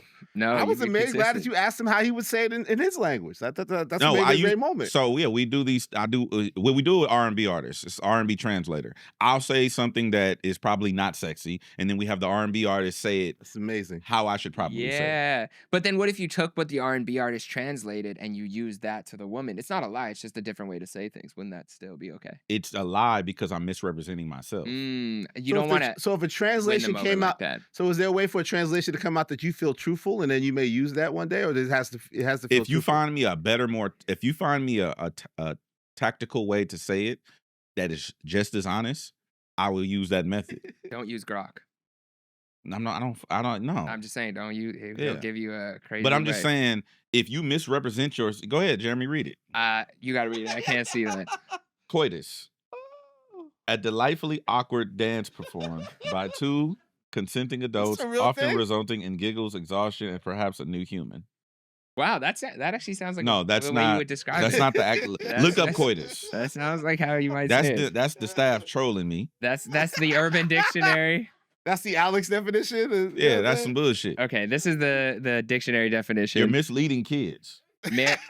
Kids should not be engaging in these activities. Kids should know what you mean. I had sex education in middle school. And first of all, it's fifth graders. Never mind. Yeah, I know. I'm not going to read this all because it's all stuff that could get us demonetized. But are you serious? Sexual contact involving penetration of the V by the P. That's coitus. Well, you wouldn't say the word penetration. That would seem a little heavy. I literally just said, find me a more tactical way to say what I'm saying and being. You wouldn't say I'd love to penetrate you. That would not be sexy. And that's why I use this word. So coitus. So one is just like seems really corrupt. It's just divergent, and I'm okay with that. Well, take this misrepresentation down. Look, blasphemy. What I'm saying is, yes, I could say things differently, but I would be misrepresenting myself in an authentic way. Okay, commenters, please comment. What would be a way that you think DJ Hed could represent himself and say that he wants to sleep with a woman in a way that would make him feel truthful? Okay, first of all, this is what's wrong with you human beings. When you sleep with somebody, you know what sleep is? Here we go. All right, I know there's a difference between sleep and sexual relations. I was just maybe being more coy about for it. what? Coy for the coitus? For the internet. Why? No, I'm not down. No, you got to now. You went too far. You went too far. No, I wasn't. That wasn't my intention. Okay, all right, I'm falling back. Okay. You see how that looks like a dab? No, I was going like this. Yeah, no, this is okay. All right, go. What? No. I was asking you to elaborate and explain why I didn't say sexual relations and sleeping instead. No, why do people words have definitions? So when y'all be like, I feel like Jeremy's a better rapper than, Drake. It's like, no, he's not. I agree. You know what I'm saying? It don't matter how you fucking feel. I don't feel like paying my rent this month. Okay, don't do it then. You know what I'm saying? All this goddamn feeling. Are you saying there's no such thing as a feeling? No, feeling is a thing, but it's a reaction to stimulus. Okay, so someone gives you an act of love and you feel love back for them. That's a true thing that exists. Feelings, an emotional state or reaction. I didn't think this was going to go this deep into this. Okay, Wale gave you some good advice. Let's go Shout out into Ralph Lauren. what the people came here for. They've waited an hour 15 for this. whew. Okay. Oh wow, this is bad boy. management right here. Who came up with this, man? The boy. This show can't succeed. We didn't talk about Drake in the first hour. What kind of fucking show is this? No, watch time. Now they're here. They waited. They're this going whole already. time. Talk about Drake to keep the lights They're on. having lunch. They're having lunch and shit. Okay, Drake, new song. What did I miss? Yay! It is out alongside the Iceman stream, which was You watched a every minute stream of on it, his didn't you, YouTube. Jeremy? Every quiet moment and loud moment, they watched it all. I skipped the first 30 minutes where nothing happened, but I did watch the rest. Supermax. DJ Hed did have some thoughts on the song. DJ Hed set it off. That's the first review I saw. Yeah, he said, song is cool, COO, ... Song is cool. Appreciate being back in Rap Bag. However, couple things to note. Guns and Videos is acutely tone deaf. Yes, fake friends / humans are a thing. That's the world we live in. Welcome. Asking what you missed, like you've been off-world with Carol Danvers, is kind of wild. Either way, I'll be adding the record to my stations and mixes. 1.4 million views. What the hell is Carol Danvers? I don't know what that is. Look that shit up. Okay. I assumed it was a Marvel reference. Yeah. Comic book character. Captain Marvel. Okay, can I read this? I'm very proud of that bar. That was a good bar. How many takes? How many takes did you get that on? How many drafts? I freestyled this whole thing. All off the dome, no written. Wait, I have to read this too. I'm trying to go ahead, read it. And this is so you woke up to this shit. So it came out 9 o'clock the night before, right? Yes, 9:30 a.m. 9:30 the next morning. So you I heard didn't know. it? I listened to it. I listened to it in real time, but I like to gather my thoughts. Yeah, slept on it. Yes, heard the song. Saw the visuals. Slept on it. Top of the morning. Reviewed it again. Watched it again before you consumed it again. Made sure. Now, did you feel a need to have to make a public statement about the record? Were people hitting your mentions and like, what does Hed think about this, blah, blah? So what made you decide first and foremost that you had to make a statement? All right, before I answer that question, I'm going to do the DJ Hed shit just for sake of doing the DJ Hed shit. Yeah, shit. Did I mention him? And they don't. How do you know this is about him? Oh my god! Well, let's read it again. Song is cool. Now, what's cool? We couldn't get the L. No. Why you took the L away? Why you gotta be cool? Did he have enough L's? You didn't want to add another? That's slang, Elliott. That's how I talk. You won't be saying cool. I never heard you. We didn't show how many weeks. 55 I don't say weeks? cool. I text cool. You text cool? Yeah. To who? It's if you search my phone for COO, you'll find it in all my. I've never seen. I'm in a group text with you, and I have a text. With you. I rarely text in the group chat. You never hit me with a cool. No, I've never gotten a cool. I've never gotten a cool. Okay, well, it's a thing. We do text sometimes, and we're also in the free man text with me and Jeremy. Pause. I say cool in text message. So you say cool to the ladies? Yeah. Like I'll be there. So it's part of your game. It's not game. Cool. They have to earn the L at the end, right? Okay, song is cool. Appreciate being back in Rap Bag. Appreciate being back in Rap Bag. However, a couple things to note. Guns and Videos are actually tone deaf. Acutely. There you go. Acutely. Why was it need to make sure that it's acutely tone deaf, not just tone deaf? Why was it? What was the need to make sure that we have to know it's acutely tone deaf and not just tone deaf? Acutely definition is with reference to something unpleasant or unwelcome. Intensely. It is intensely. So it's intensely tone deaf. Yes, fake friends / humans are a thing. That's the world we live in. Welcome. Welcome was asking what you missed, like you've been off world with Carol Danvers, is kind of wild. Either way, I'll be adding the record to my stations and mixes. Well, I think people were really expecting a turn of events, and maybe that they were expecting you to be like, "This is all a joke. I actually am so in love with the music and the video." Is that what you came here to do today? No, I can explain if you like me to explain or elaborate. All right. Song is cool. It's slang. Is this about Drake's new record? What did I miss? Yes. Okay. Why did you feel not me to mention him by name or by the song name? I was literally just thinking in real time. It wasn't like I had a thought. I mean, it wasn't a methodical effort when I crafted this. Okay. I was just like listening to it. And I'm like, oh, let me just type this out so I have a frame of reference when Jeremy Heck asked me about it. Okay. Song is cool. I knew you would bring it up. Yeah, of course. Okay. I appreciate being back in Rap Bag. I appreciate the niggas rapping again. Yeah. Like not doing the other shit. You know what I mean? Couple things to note. Guns in videos is acutely tone deaf. Now, a lot of people are morons, right? I don't know if you're aware of that. I've heard. There are some people out there. You know, that might attribute to the death of print, but we'll go. That's another show. So a lot of people are morons, and they took this as like I didn't understand the reference. I knew it was like a reference with. I saw the meme not the Americans or whatever it is. I know all that shit. There's layers to being tone deaf, right? It's like Meek Mill said, it's levels to this shit. Firstly, you have to be aware of your platform and how you utilize your platform, right? Symbolism is a thing. I saw people posting the dot thing. I get it. It's symbolism. I don't necessarily think that this was that. It could be either. Now, I think this is more or less being in reference to like not making fun of, but the way I interpolated it, because it's art, right? It's art. The way I interpolated it was, you're either putting yourself in these places of these viral. They're facing him. The guns are facing him. I saw that. That's stupid. That don't. You don't think it's facing him? No. Okay. It's literally. I literally looked at it like it's a reference. It's a callback to the Amerigun stuff. There we go. Right? So he has a lot of guns in the video. Yeah, and they are facing him. Right. Yes. To me, that's acutely tone deaf because, bro. First of all, how many people did you shoot for that many people to be aiming at you? Right. So now you lacking self-awareness as to how you ended up in this situation in the first place. That's one. Two is, when you the reference of the song, compiling the song all together is like, what did I miss? And it's kind of like still a woes is me type thing. And then you show something like this, it's like, oh, you still don't understand what the fuck is going on, and you don't understand what you've done, like cause and effect. Like you have to study physics, but every action has a reaction, etc. Right? So lack of accountability. 100%. What did you do wrong? If this is where it's at, what was your part in this? What did you do? Go back to the tweet.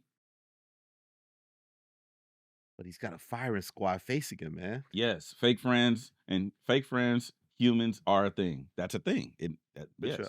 Yeah, that's the world we live in. Welcome. I don't know if you're new here. But to be fair, we're not new here in Drake's catalog. Hasn't Drake made a career rapping about being betrayed, no new friends and all this shit, and he's always being betrayed? Girls are betraying him. Fake people are going to turn on him. He predicted this 30 for 30 years ago that the industry is going to turn on him. And like it's also self-fulfilling or self-prophecy. Which goes in a sense, back right? to my other critique, which I agree with Joe Budden, is there's no growth. Where's the growth? Like, yeah, we know that. Okay, what else? You know what I'm saying? I know that. Now, I do think that people are hard on Drake when it comes to the maturing of his raps and his music. Compared to other people. Yeah. Hypercritical of him. But he's at the top of the mountain. That's what comes with being the number one spot.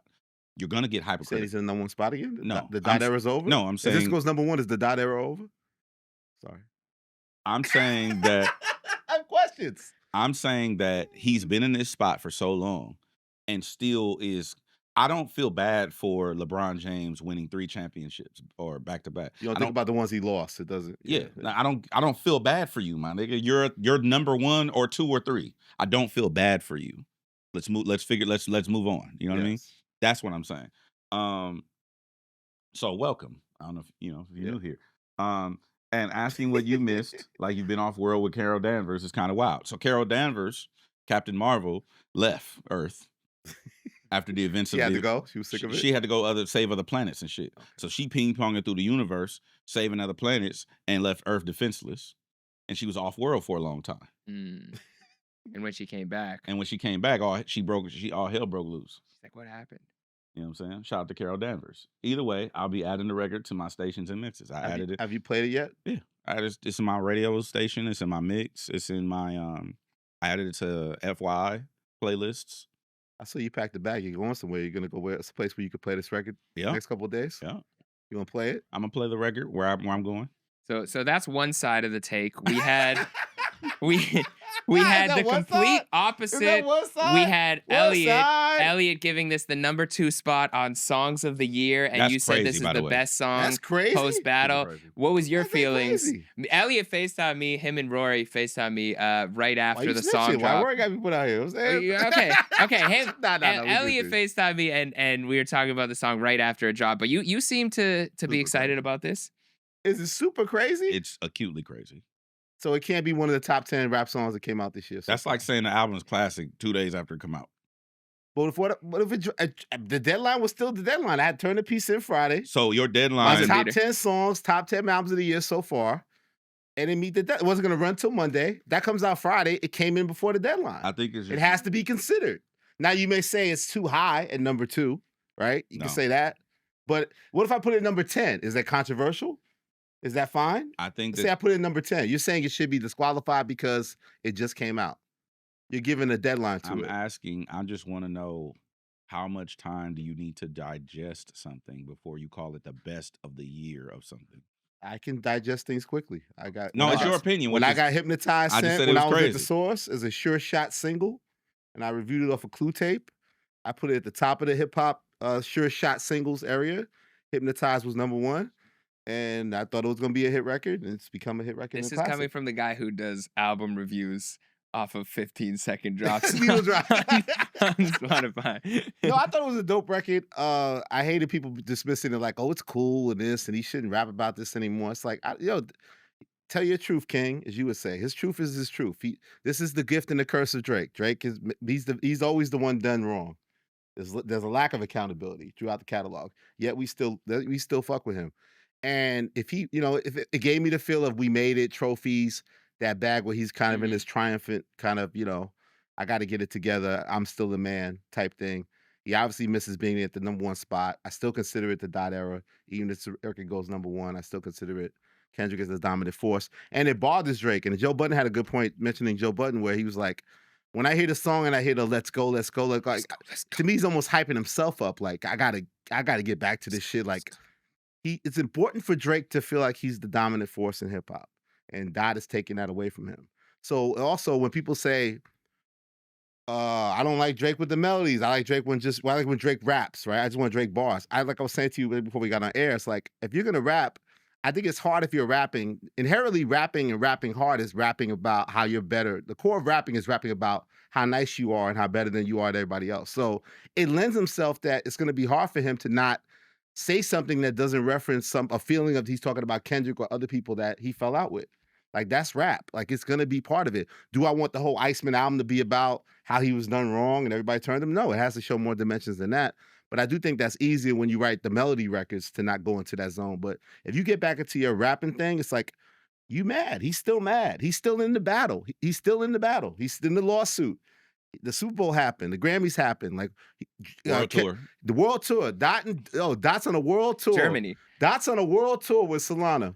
My man. Crazy. No. Now it's just him, right? And Mustard. Yeah, him and Mustard. Solana's out there too. No, they were Switzerland. They were skipping around Switzerland. Yes. Oh, okay. I thought he's doing solo dates on a world tour with Solana. So yeah, so they're and doing Not Like Us every night. So we're still in the moment. So again, yes, fans, we're still in the shit. We're still talking about it. It's still part of it. But this record to me was more. Put some respect on. Not Like Us just went diamond. Not Like Us just went diamond. It did. But this is better than No Face, No Face, No Face, and things like that, where he tried to discuss this. He did it in a clever way. The What Did I Miss thing is kind of funny because obviously, it's a clever title because of what, went on. Like, nobody missed this shit. Like, everybody clear what happened, and we keep feeling the effects of it like a goddamn earthquake. But I thought he did the right things. I enjoyed the crazy stream. I enjoyed him rolling out this project. I think that this is the best, like, post-battle movies made. Comeback season mode. Is it going to instantly change things? No. Does it make me feel also getting the Iceman? I think the stakes are still high. I think Iceman has to be an undisputed classic. It has to be embraced the way we embrace GNX out the gate. It has to feel like you could argue this is one of Drake's best albums. It has to be that good. The bar is that high. So if he achieves that, then we could have a more serious conversation. But can this become a number 1 record? Yes, absolutely. But we're still in the Dot era. It's funny. I have a take. I agree with you on the song and you on the video. There we go. On the song, I love the song. Like, I really liked the song. I thought melodically it was dope. It was catchy. The beat was fire. I wasn't even mad about the lyrics. I know some people are like, these are victim raps. Again, this isn't anything new for Drake. He's always kind of talked from that perspective of like having trust issues and not knowing who's around him is real. And like, he's had those bars forever. I didn't necessarily love like the Ross TLC bar because, it's calling back to because of what was involved in that interaction. But besides that, like, I did actually think the song was dope. It's going to be a hit song. This is the best song he's dropped since the battle. and I'll listen to it. You know, it's stuck in my head a lot. Like I've been saying, let's go all day. Let's go is kind of you. Yeah, let's go. Me before every episode. Let's go. Now where I will be critical here, and again, I'm only critical because this guy is, like you said, in the top spot. And I've been a fan for so long that I'm like, why are you doing this? It's almost from a point of like disappointment of like, really? Like frustration of, and I'm not going to give, same way I didn't give Travis ignorance of like, or the benefit of ignorance, because even if you don't know, you're in too high of a position for someone not to tell you and for you to ignore what's going on. So I had a few like really disappointing things about this rollout. Iceman. Now, I know he's, you know, probably referencing the mob boss, which is weird in itself because, again, the tough guy act is kind of not where you want to be right now. Let's say he's referencing the boxer who lost and had the round 2. Again, I don't think that's the right move. But above all, you were... You picked that to the photo. that is a crazy pick. That is a crazy pick. But above all, you're driving around in an ice truck on live stream when there are literal people being rounded up by ICE and families being torn apart in America. And all I'm saying is, do I think that's Drake's intent? No, not at all. Yeah. But you cannot continue on with a rollout knowing the implications of that when all of the critique that came against you was your lack of cultural awareness in America, and you're gonna now be completely culturally unaware of what's going on. I just think that's a horrible move. Like, just as a fan, I'm like, why would you do that? You would pull back on the concept. I would have pulled back on the Iceman something Iceman in this era right now. And to drive around in an ice truck while pretending to be, shout out to Justin Hunt, he calls him like a faux populist, pretending to be a blue-collar worker clocking into work at the ice factory when those are the same people that are actually getting rounded up by ICE right now for absolutely no reason. So I think that that's acutely tone deaf. The gun thing is another thing where it's like, again, you might not be aware of what you're doing, but I can't give you the benefit of ignorance because you're the biggest artist in the world or one of the biggest rappers in the world. He's leaning so far into this right-wing fan base right now. I don't even know if it's a fan base. I'm not calling Drake's fan base right-wing, but you go from Aiden Ross, who had Trump and helped get Trump elected on his stream. You go from... Where's Aiden Ross from? Aiden Ross, I think he's from Florida. Aiden Ross. Where is he? Not the most. Yeah, Boca Raton, Florida. Then you come up. That aligns. You makes sense. You come up with Morgan Wallen again. You know who his fan base is. You have the whole guns in your video, the Second Amendment thing. It's like, again, that's fine if that's who you're leaning into, but you're being very clear about this wink, nod. So like, who the Happy Dad stuff, right? Who helped Trump? They got thanked at the inauguration. Happy Dad, who's a big sponsor of all the people who bump up Drake to, you know, push narratives. So again, I'm just like, I'm upset at the ignorance in this and the tone deaf video. Without the video, I would be like, perfect move. I literally be like, this is great. This is what I want to hear from Drake. But I can't get past all of that stuff. I'm proud of you, Jeremy Heck. I have all these thoughts. I just can't be the one to say it because I come off like, oh, he's glazing. You know what I'm saying? Like, you connected to the ice part of it. I'm not even the ice part. It is stupid. And you have to, like, again, the blue collar thing. That's not a fair critique because they did that in the Future video. Yeah, he's done it before. Yeah, where they act like they were fast food workers and whatnot. It's characterization. It's just a video. I get it. I just think the wherewithal, like, you know what I'm saying? The wherewithal, which I said episode 1 of Bigger Picture, is not there. And this whole thing has completely discombobulated a person's neurons. In my humble opinion. How could it not discombobulate your neurons, man? Have you heard that record? Come on, man. It's a lot. This whole back and forth thing and everything has completely discombobulated this person's neurons to the point of confusion and deafness in certain ways, right? Now, driving around in the ice truck, I don't really understand. Like, I get it, but I don't get it. You know what I'm saying? Like, what's the angle? well, there's theories on it, but first of all, this company's real. The Iceman Toronto is like a real ice company, and like shout out to them. They're a small business who like really got a huge boost from this, and so Drake is clearly helping their business out because you can actually call that number and go to the website. But there's multiple theories. Order some ice. But he was actually at their real warehouse, their factory for that live stream. So like there's theories of like the mobster. I think his name is like, is it Kalinsky or something like that? Who like is here? Let me. Richard Kalinsky or Kuklinski, who was like one of the biggest like mobsters, and he would put his victims in like an ice truck. So it's like, again, I get it. But it's still going back to the fact of like, that's what you want this persona to be, when the biggest critique of you is don't act tough. Don't give like, us mob boss. Yeah, don't be who you aren't. Like, yes. So I had that thought too. Last thought was about what you said.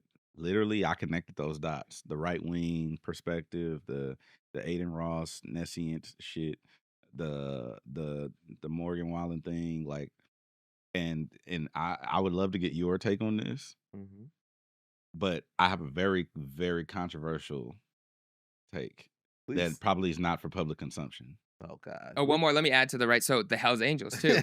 No, he like even the Rick Ross thing. Like it was done by a member of the Hells Angels who's a huge gang who also is associated with some very right wing and racist things. Honestly, if you look at it, the history of them, this isn't all this. This isn't the live show, so please say it, and we could always edit. This isn't live. You ready, CT? This is live. You have what kind of phone? An iPhone 13 Pro. And you have what kind of laptop? MacBook Pro. Okay, so they're both made by what? Same company. By Apple. Okay, so if Tim Cook, who's the CEO of Apple, came to you, called you all kind of racial slurs, told you to get the fuck out of, he doesn't want you using his products or whatever, would you then use different products? Yes. Probably in competition with this product. Yeah, I might go to Mr. Gates. Exactly. So I've had this conversation offline with friends of mine who are biracial, and they have an identity crisis most of the time because you're not white enough to hang out with the white people, and you're not black enough to hang out with the black people. Tragic mulattoes. Well, they took that word away from us. Sorry, I'm old. Yeah, it's all good. I'm born 1971. My bad. If you're listening on audio, that was Elliott, not me. So the question that I have for you, Elliott Wilson, is: do you think that plays a role in identity, and when you get shunned or feel no longer welcomed by one tribe, you then gravitate towards the latter? I believe that's very true. I mean, I said it as clairvoyantly and politically correct as I could. That makes sense. Yeah, well, I think one thing I think that Drake has always played with cultural identities and never really stuck with one thing, right? Throughout his whole life and career, I feel like he is a product of that. Clearly, somewhat, didn't have the father in his life at the time, so there's one side of that. The diversity in Canada, in Toronto, I think all those things play a factor. But if you're talking about just a thing of like, if this audience, if the hip hop black crowd's not really messing with me like that anymore, and they don't appreciate me, and I've given you 10 summers, 15 summers of slaps, and I'm gonna go over here. Yeah, I think he's playing into that a little bit, but I think he still wants that credibility. He's still. I think he thinks he could do it all and then circle the block back and still get that, and still be the hottest cat with the DJ set in Atlanta in the clubs. I think he wants it all, but do I think that he likes to play to that side of it if he seems like he's getting more love there at this time? I can see that, absolutely. And I think he does lack a certain foundation of, I always say my upbringing, my father's side, my black side was more prevalent in my family, and my dad was very insistent in front that, no, I'm black. So I always consider myself a black man. I'm also Ecuadorian and Greek. That's a part of who I am, but I lead as being a black man. I identify as a black man.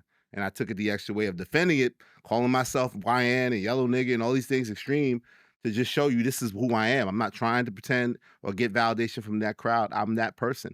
I don't think Drake's ever taken a clear stance like that. He's never taken He's become the clear, because he's not even from America, but he became our biggest American entity, rap star, right? From Toronto, when that was a huge thing for it to ever think it was possible that Canadian rapper could be dominant in the American marketplace. So that is another layer on top of what I'm asking. Absolutely. Like, you're not even from this country. No. Right? So again, I don't want to keep harping on the back and forth, but I know the homie. If you go into battle with someone who knows your pressure points and your insecurities, you're at a disadvantage, right? Yep. And so if you know someone and you completely cerebrally dismantle them in the way that he was dismantled, it's like, how many till you feel like you're, you know what I'm saying? Yeah. Or come south and appropriate, etc. Right? You're not even from the country, let alone the culture, authentically. You could be speaking to me too. I'm just kidding. You're not from the country. You're not from the culture authentically, right? Then you add the other layer of what you just spoke on. I think I think Charlemagne should call him. Like, I think there's therapy that needs to be had. Well, he said he has songs about he can't deal with the therapy, and he's still so angry about everything. Therapy needs to be had because this is a deeper issue. He needs Puff Daddy level therapy. And like, I think what's gonna and I think and this you can timestamp this. I think you're gonna like what your disappointments are gonna get progressive. That's what I think. That's my prediction. Iceman's gonna be filled with this type of I don't think POV. I'm not saying that. I'm saying look at every action since last year. Yeah. You said it yourself. You haven't liked anything that he's done. Until now. Until now. Really. Right? Noki was all right, but yeah. But I'm just saying that that takes a toll on you over time. Absolutely. So although I make my jokes and shit like that, but I really sincerely think that there's something that needs to be done. But it's like I said earlier, though, we're still in it, though. He's still in the battle. On a personal level, where before he presents himself to everyone else, I think there's some personal work that needs to be done because the disappointments that you experience, I'm a fan too. The disappointments that I experienced, and then Elliott being, a homie / fan too, you're gonna keep experiencing these things just like no different than somebody who has an addiction or has criminal whatever. It's just gonna be disappointment after disappointment because they haven't fixed the cause of the shit. That's just my. No, he thinks the fix is regaining his dominance in the marketplace and him being viewed again that he's either equal to or mostly greater than Kendrick. It's really just a complete competitive. He wants to go back to the films that he was a dominant force in the culture. Yeah, but he thinks that success is going to make everything right. No, not therapy, not these other personal things. It's about the art itself. No, if he could get, let's go. If the art can get going, if I can get back to number one, let's go. But that's also that's the thing. But that's again what I've described to you before. That's the megalomania of thinking that your power comes from the accolades of this thing. Mm-hmm. That's not where your power comes from. People don't fuck with effective immediately or serious. They fuck with me and Gina views and Gina, right? So, and that's something I had to learn too when I left my previous position. I went through a whole 2 years of what I'm telling him to do. It's like I walked away from it. I didn't do no interviews. I shut down radio, everything. I'm like, I need to figure my shit out, right? Yeah. And the reason I know is because I've done that work before, and we call it shadow work. You do the shadow work. You get a couple of books. I can recommend some if y'all want some, right? But you do that internal shadow work, and then it allows you to then prevail in a real way, in an authentic way, as opposed to pulling your power from being number one.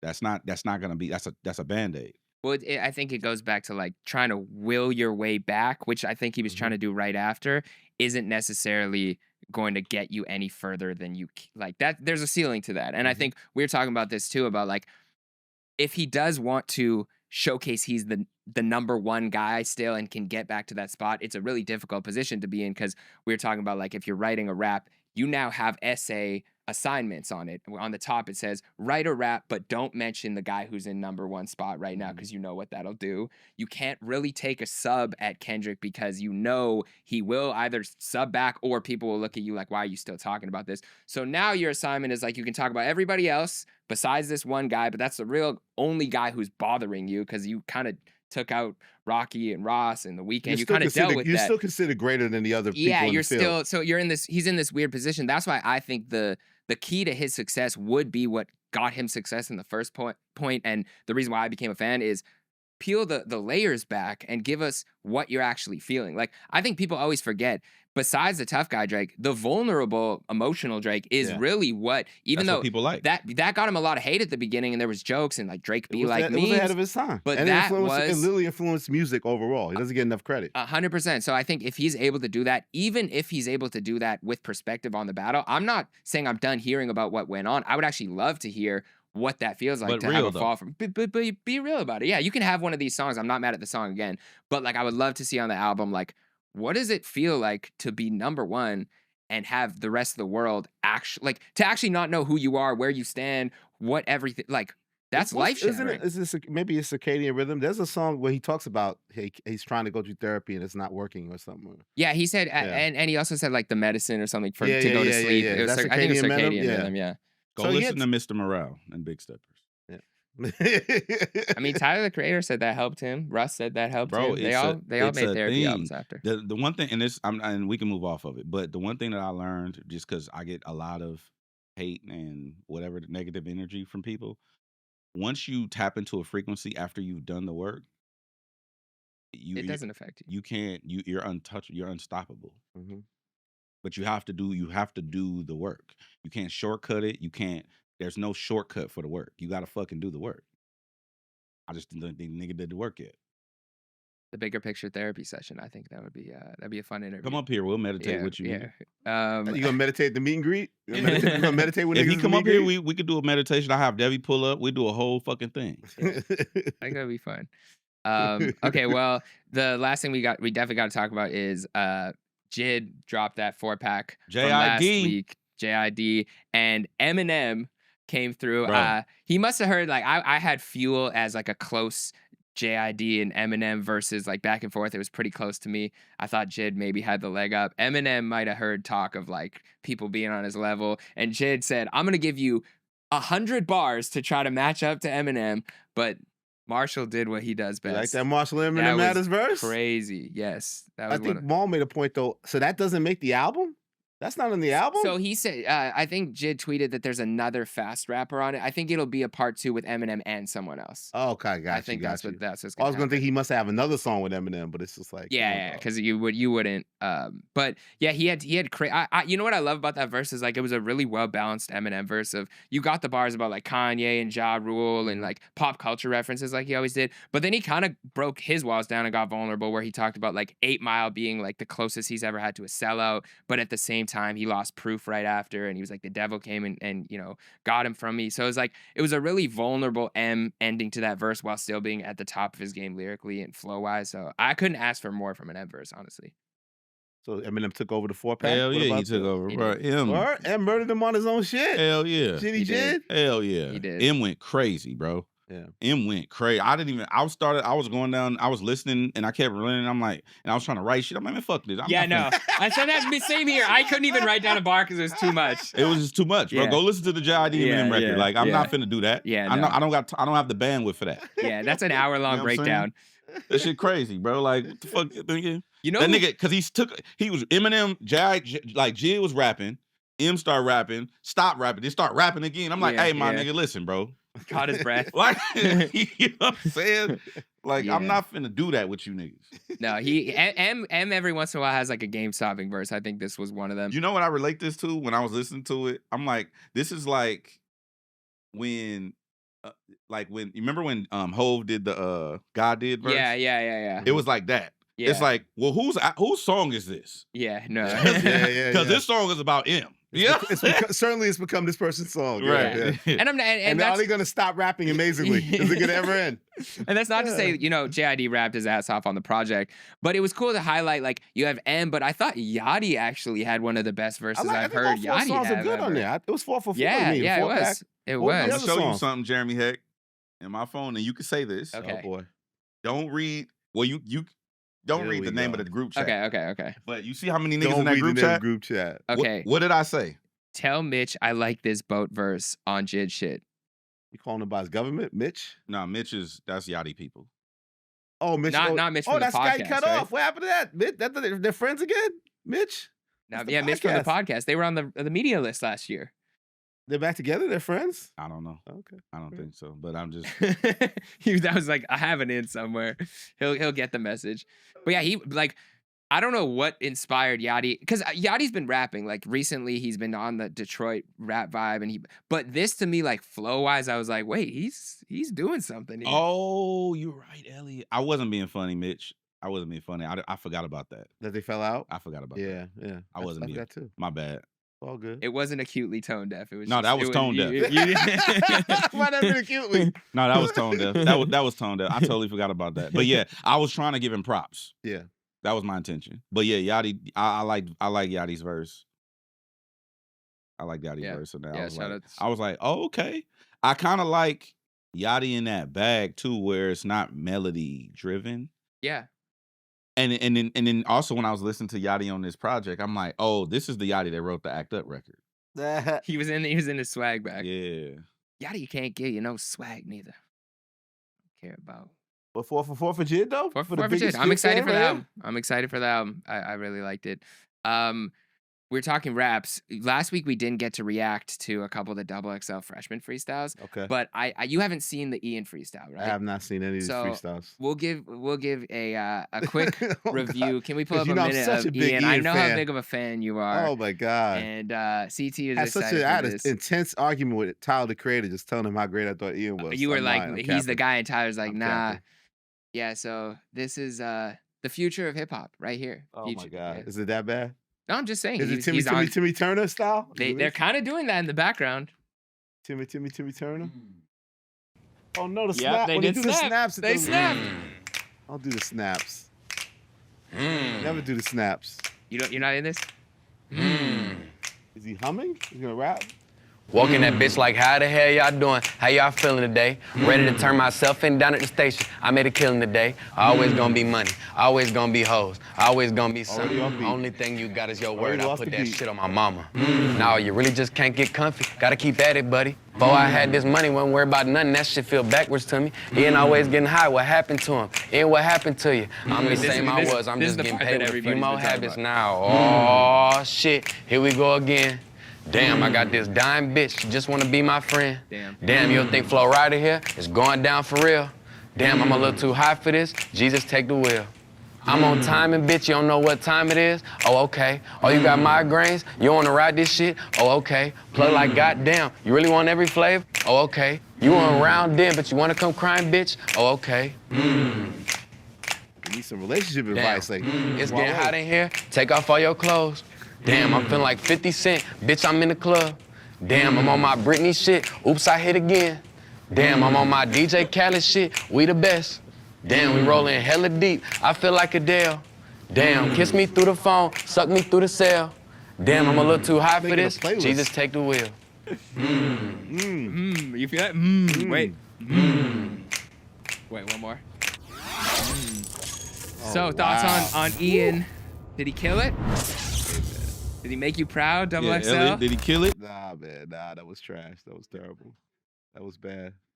Yeah, that was He turned it into like relationship advice, like DJ Hed and Wale, where he's trying to get a young lady that doesn't like him. What was he talking about? I don't know, but whatever critique you guys had of my rap voice versus my real voice, I need to hear what he actually speaks like. You don't think that's his voice? I don't know how at he the dinner speaks. table with his parents? You don't think it's his voice? You like that? Had you seen this before, DJ Hed? I didn't see it before. You seen it before? No. I didn't, and I saw a clip and I chose not to indulge. Okay. Well, we got one more. This is Jello. Yeah. Just dropped today. You excited? This is Elliott's guy, the future. I want to do worst songs. They stopped me from doing it. Oh, That's you're too gonna do mean, okay. right? Yeah, Worst songs, worst albums. Is that me? Oh, you do worse on here. On Up Rocks? We can do it here, right? Yeah, You can do it on the next week. platform? All right. Jello this week is number one. Say keep your motherfucking mouth zipped up. And fuck them podcasts. It's raining on any given. Pause. What the fuck? Also, did they run out of beats? Niggas can't rhyme over beats anymore? What's No, the they beats? do the acapella, then the beats. They don't rhyme well over a beat. Elliott, How they gonna are rhyme you acapella? familiar with XXL? I vaguely remember something. Hey, luckily we're a hip hop It was a debate dream. show, so I It guess was a it's dream. not. It wasn't a Got test. that nigga. Okay, go. That was Run it good. back. You did. Why did so you taking it personal? Him dissing podcasts? No, you're right. A hit talk shouldn't To holler. shout at We're a us? hip hop debate show. I was just Okay, let's bring it back. Let's bring it back to the top. Let's keep an open mind. Say keep your motherfucking mouth zipped up. And fuck them podcasts. It's raining on any given day.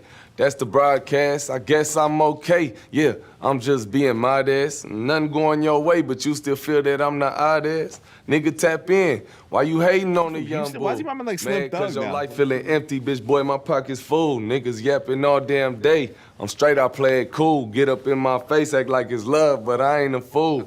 Talking tough online in real life, you begging for some food. Your hoe see me and start to drool. Look like she want 3, not you. Niggas get to tweaking past 2. I'm out here with my tool, acting like the one. Leave you with nothing and ask you how you doing. I ain't asked you for advice. Get off my dick now. Money be my vice. Now look, a nigga rich now. Niggas tryna fight. Wake up, we all got sticks now. Dropping dimes in crunch time. Bitch, you get picked off. Okay. You tired now. You tired now. Okay, that wasn't terrible. That was average. It was average. He has a little charisma. Bit. My expectations were so low that I think like he kind of like caught. He did better than I thought, but yeah, using the word drool in a rap, that didn't do much for me. But yeah, very average. Very average. Did anybody smoke it? Like Ray Samarson had a good verse. Let's play one good one. Yeah, we'll play Samarson. Damn. Yeah, we need some. We need to show that there's some sort of hope for rappers. Some good music for rap. Not saying that they can't make good music. I've been working on my temper. I get hot like Big. Gassed and fired up. Who you seen pop like this? My therapist just told me not to act so quick. I had to put my hands into my cheeks so I smack that. Yes, my daddy is the reason why I act like this. They not like us. They rapping, but it's not like this. No pussy is power, but these niggas is soft like tits. Spit so slick, they want to taste the frostbite chick. See, I'm a cold bitch. Where your clothes is. Covered everything up and put the golds in. Told them bring the wagon around, gon' pack these hoes in. Plan leak mid-June, but they got me snowed in, damn. But that went over heads. See, you gotta read a book or two when you got all this overhead. They want me dead, they want me give it up. They want me be miserable, so they sadness covered up. See, I would put the pen down, but it's been stretching my buck. I guess this low-budget Doja's still expensive as fuck. Oh, damn. shit, okay. Yeah, a little reference. Yeah, the criticism. Yeah. Saying she sounds like Doja. She ain't feeling all that. Yeah, she said I would put the pen down. Yeah, Samarson. She said I would put the pen down, but it's stretching my books against this low budget Doja still expensive as fuck. So she's basically saying she's writing. CC, we gotta close out with Ray Vaughn. Okay. Yeah, okay. Ray Vaughn. Ray Vaughn got it. We're getting better with every level of rap. We're progressing. Yeah, this is a progression. This is the Taking progressive. The stairs. We saved you from CT's at EBK Jabo. EBK Jabo, who's facing 30, he did his from the county prison. Yeah. Oh wow. Yeah. Dedication. Oh yeah, this is okay. We'll No, go. we're going Ray Vaughn. Okay. I'm something like a stylist at the zoo. How I address all the elephants in a room. If it's one thing that I learned, is to never make an excuse. Stem from crazy conversations embedded deep in my roots. Was created with ambition. It's no way to get it installed. My mama alcoholic. I tried to help her with the withdrawals. I can't forget all the shit that these niggas did, dog. I swear my memory bank don't run out of withdrawals. They laughed at my pain. That ain't some shit that they should joke about. They laughed at my pain and all the shit I used to hope about. It's funny how they ain't prepared a food but got an open mouth. Closed off cause daddy never made it to an open house. Yeah. True story. Yeah, my life is a saga. I didn't used to have pool and now they feeling the yaga. They question what I had in store while I was building a plaza. I take pride in my scars. Oh, I'm really Mufasa. Yeah, they spilled milk. They crying over the mess now. They double-crossed me and gotta deal with regrets now. Back then, shit wasn't clicking for me. Select foul. My life was depending on scales. I guess I'm a reptile. Seeing weird shit but can't explain it like the X-Files. Say the wrong shit around my niggas and get exiled. Acts on my commas, my deposits are direct now. I'm bringing in the cheese. In high school, I was the best smile. So how I make it here to XXL? They was streaming Look at God when I was going through hell. But now they feeling what I'm saying like they reading in Braille. If it's one thing I ain't never did in life, it was fail. Yeah. All right, Ray Vaughn, baby. I like Ray Vaughn, it's man. so crazy to like see Ray the Vaughn. difference between an extremely high-level rapper and someone who kind of just like does rap but makes music. Like, Damn, Jeremy. Tell them how you really feel about them niggas. Yeah, that's how I feel. That some people just never snap when you're rapping, kids. This is never coming. snap. Oh, okay. When do we have a date on it? What you got now? Now you just bragging about interviews and shit. You trying to get me crash out for the end of the episode? It's not about. I didn't see that Nick Grant shit. I see the Nick Grant shit. I'm not watching you out here. You think it's sweet now? You think it's sweet. This is fourth quarter. You think it's sweet 2 out here. seconds left on the clock. What you mean? It's about him. No, who was that? Who the fuck are you talking to? Who's he got? There goes. Phone's gone. Phone. Shout out my mama. Mama. Elise, who is it? Who's he got? Who's the guest? No, upcoming guest. Give me your password. Give me your password.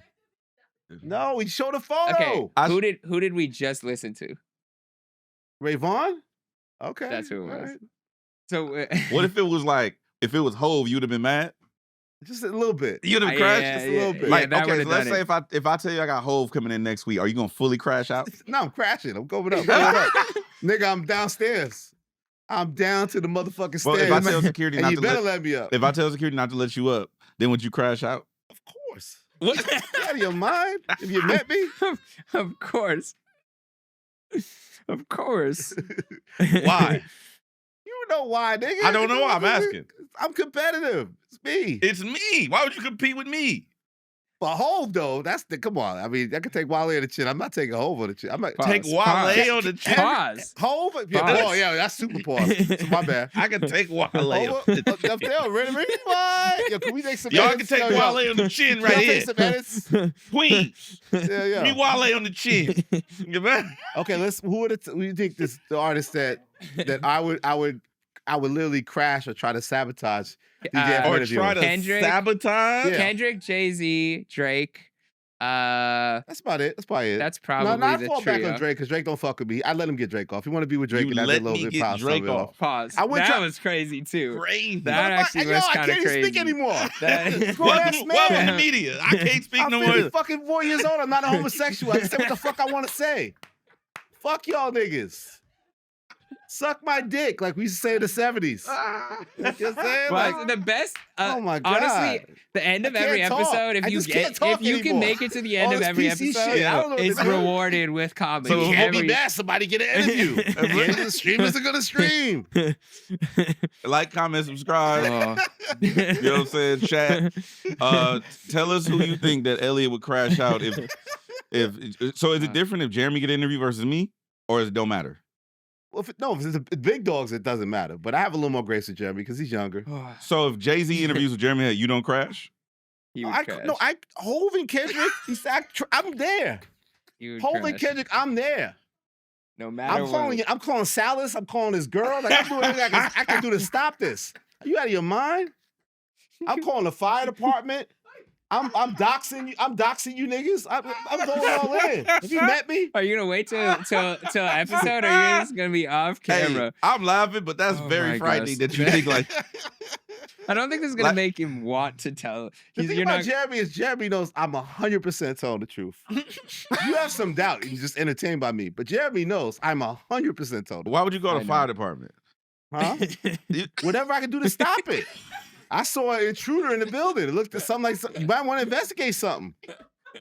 You might want to test the fire alarm system to make sure the shit is running properly. But why would you do that? To fuck up your audio, to not get environment. To fuck up your. Why? We have to have a fire alarm testing for about an hour. That's not crazy to you. It's a little off, yeah, but it's my life. It's me. What do you want me to do? I've been a little nicer about it. There's other clips. There's other Clipse interviews. I'm not the only one to sit with the Clipse. Calling a fire department to. That's crazy. Yeah. Anyway, follow Elliott I never Wilson. thought about that, but I would do that. I would. The fireman or the Iceman? Who would you call first? Yo, I already know this is. Hey, bro. Hey, more of this in the live show. You never know what we'll say. Yeah, July 23rd. Worthy. Something is wrong with this nigga, bro. Is it because I'm biracial? Yes.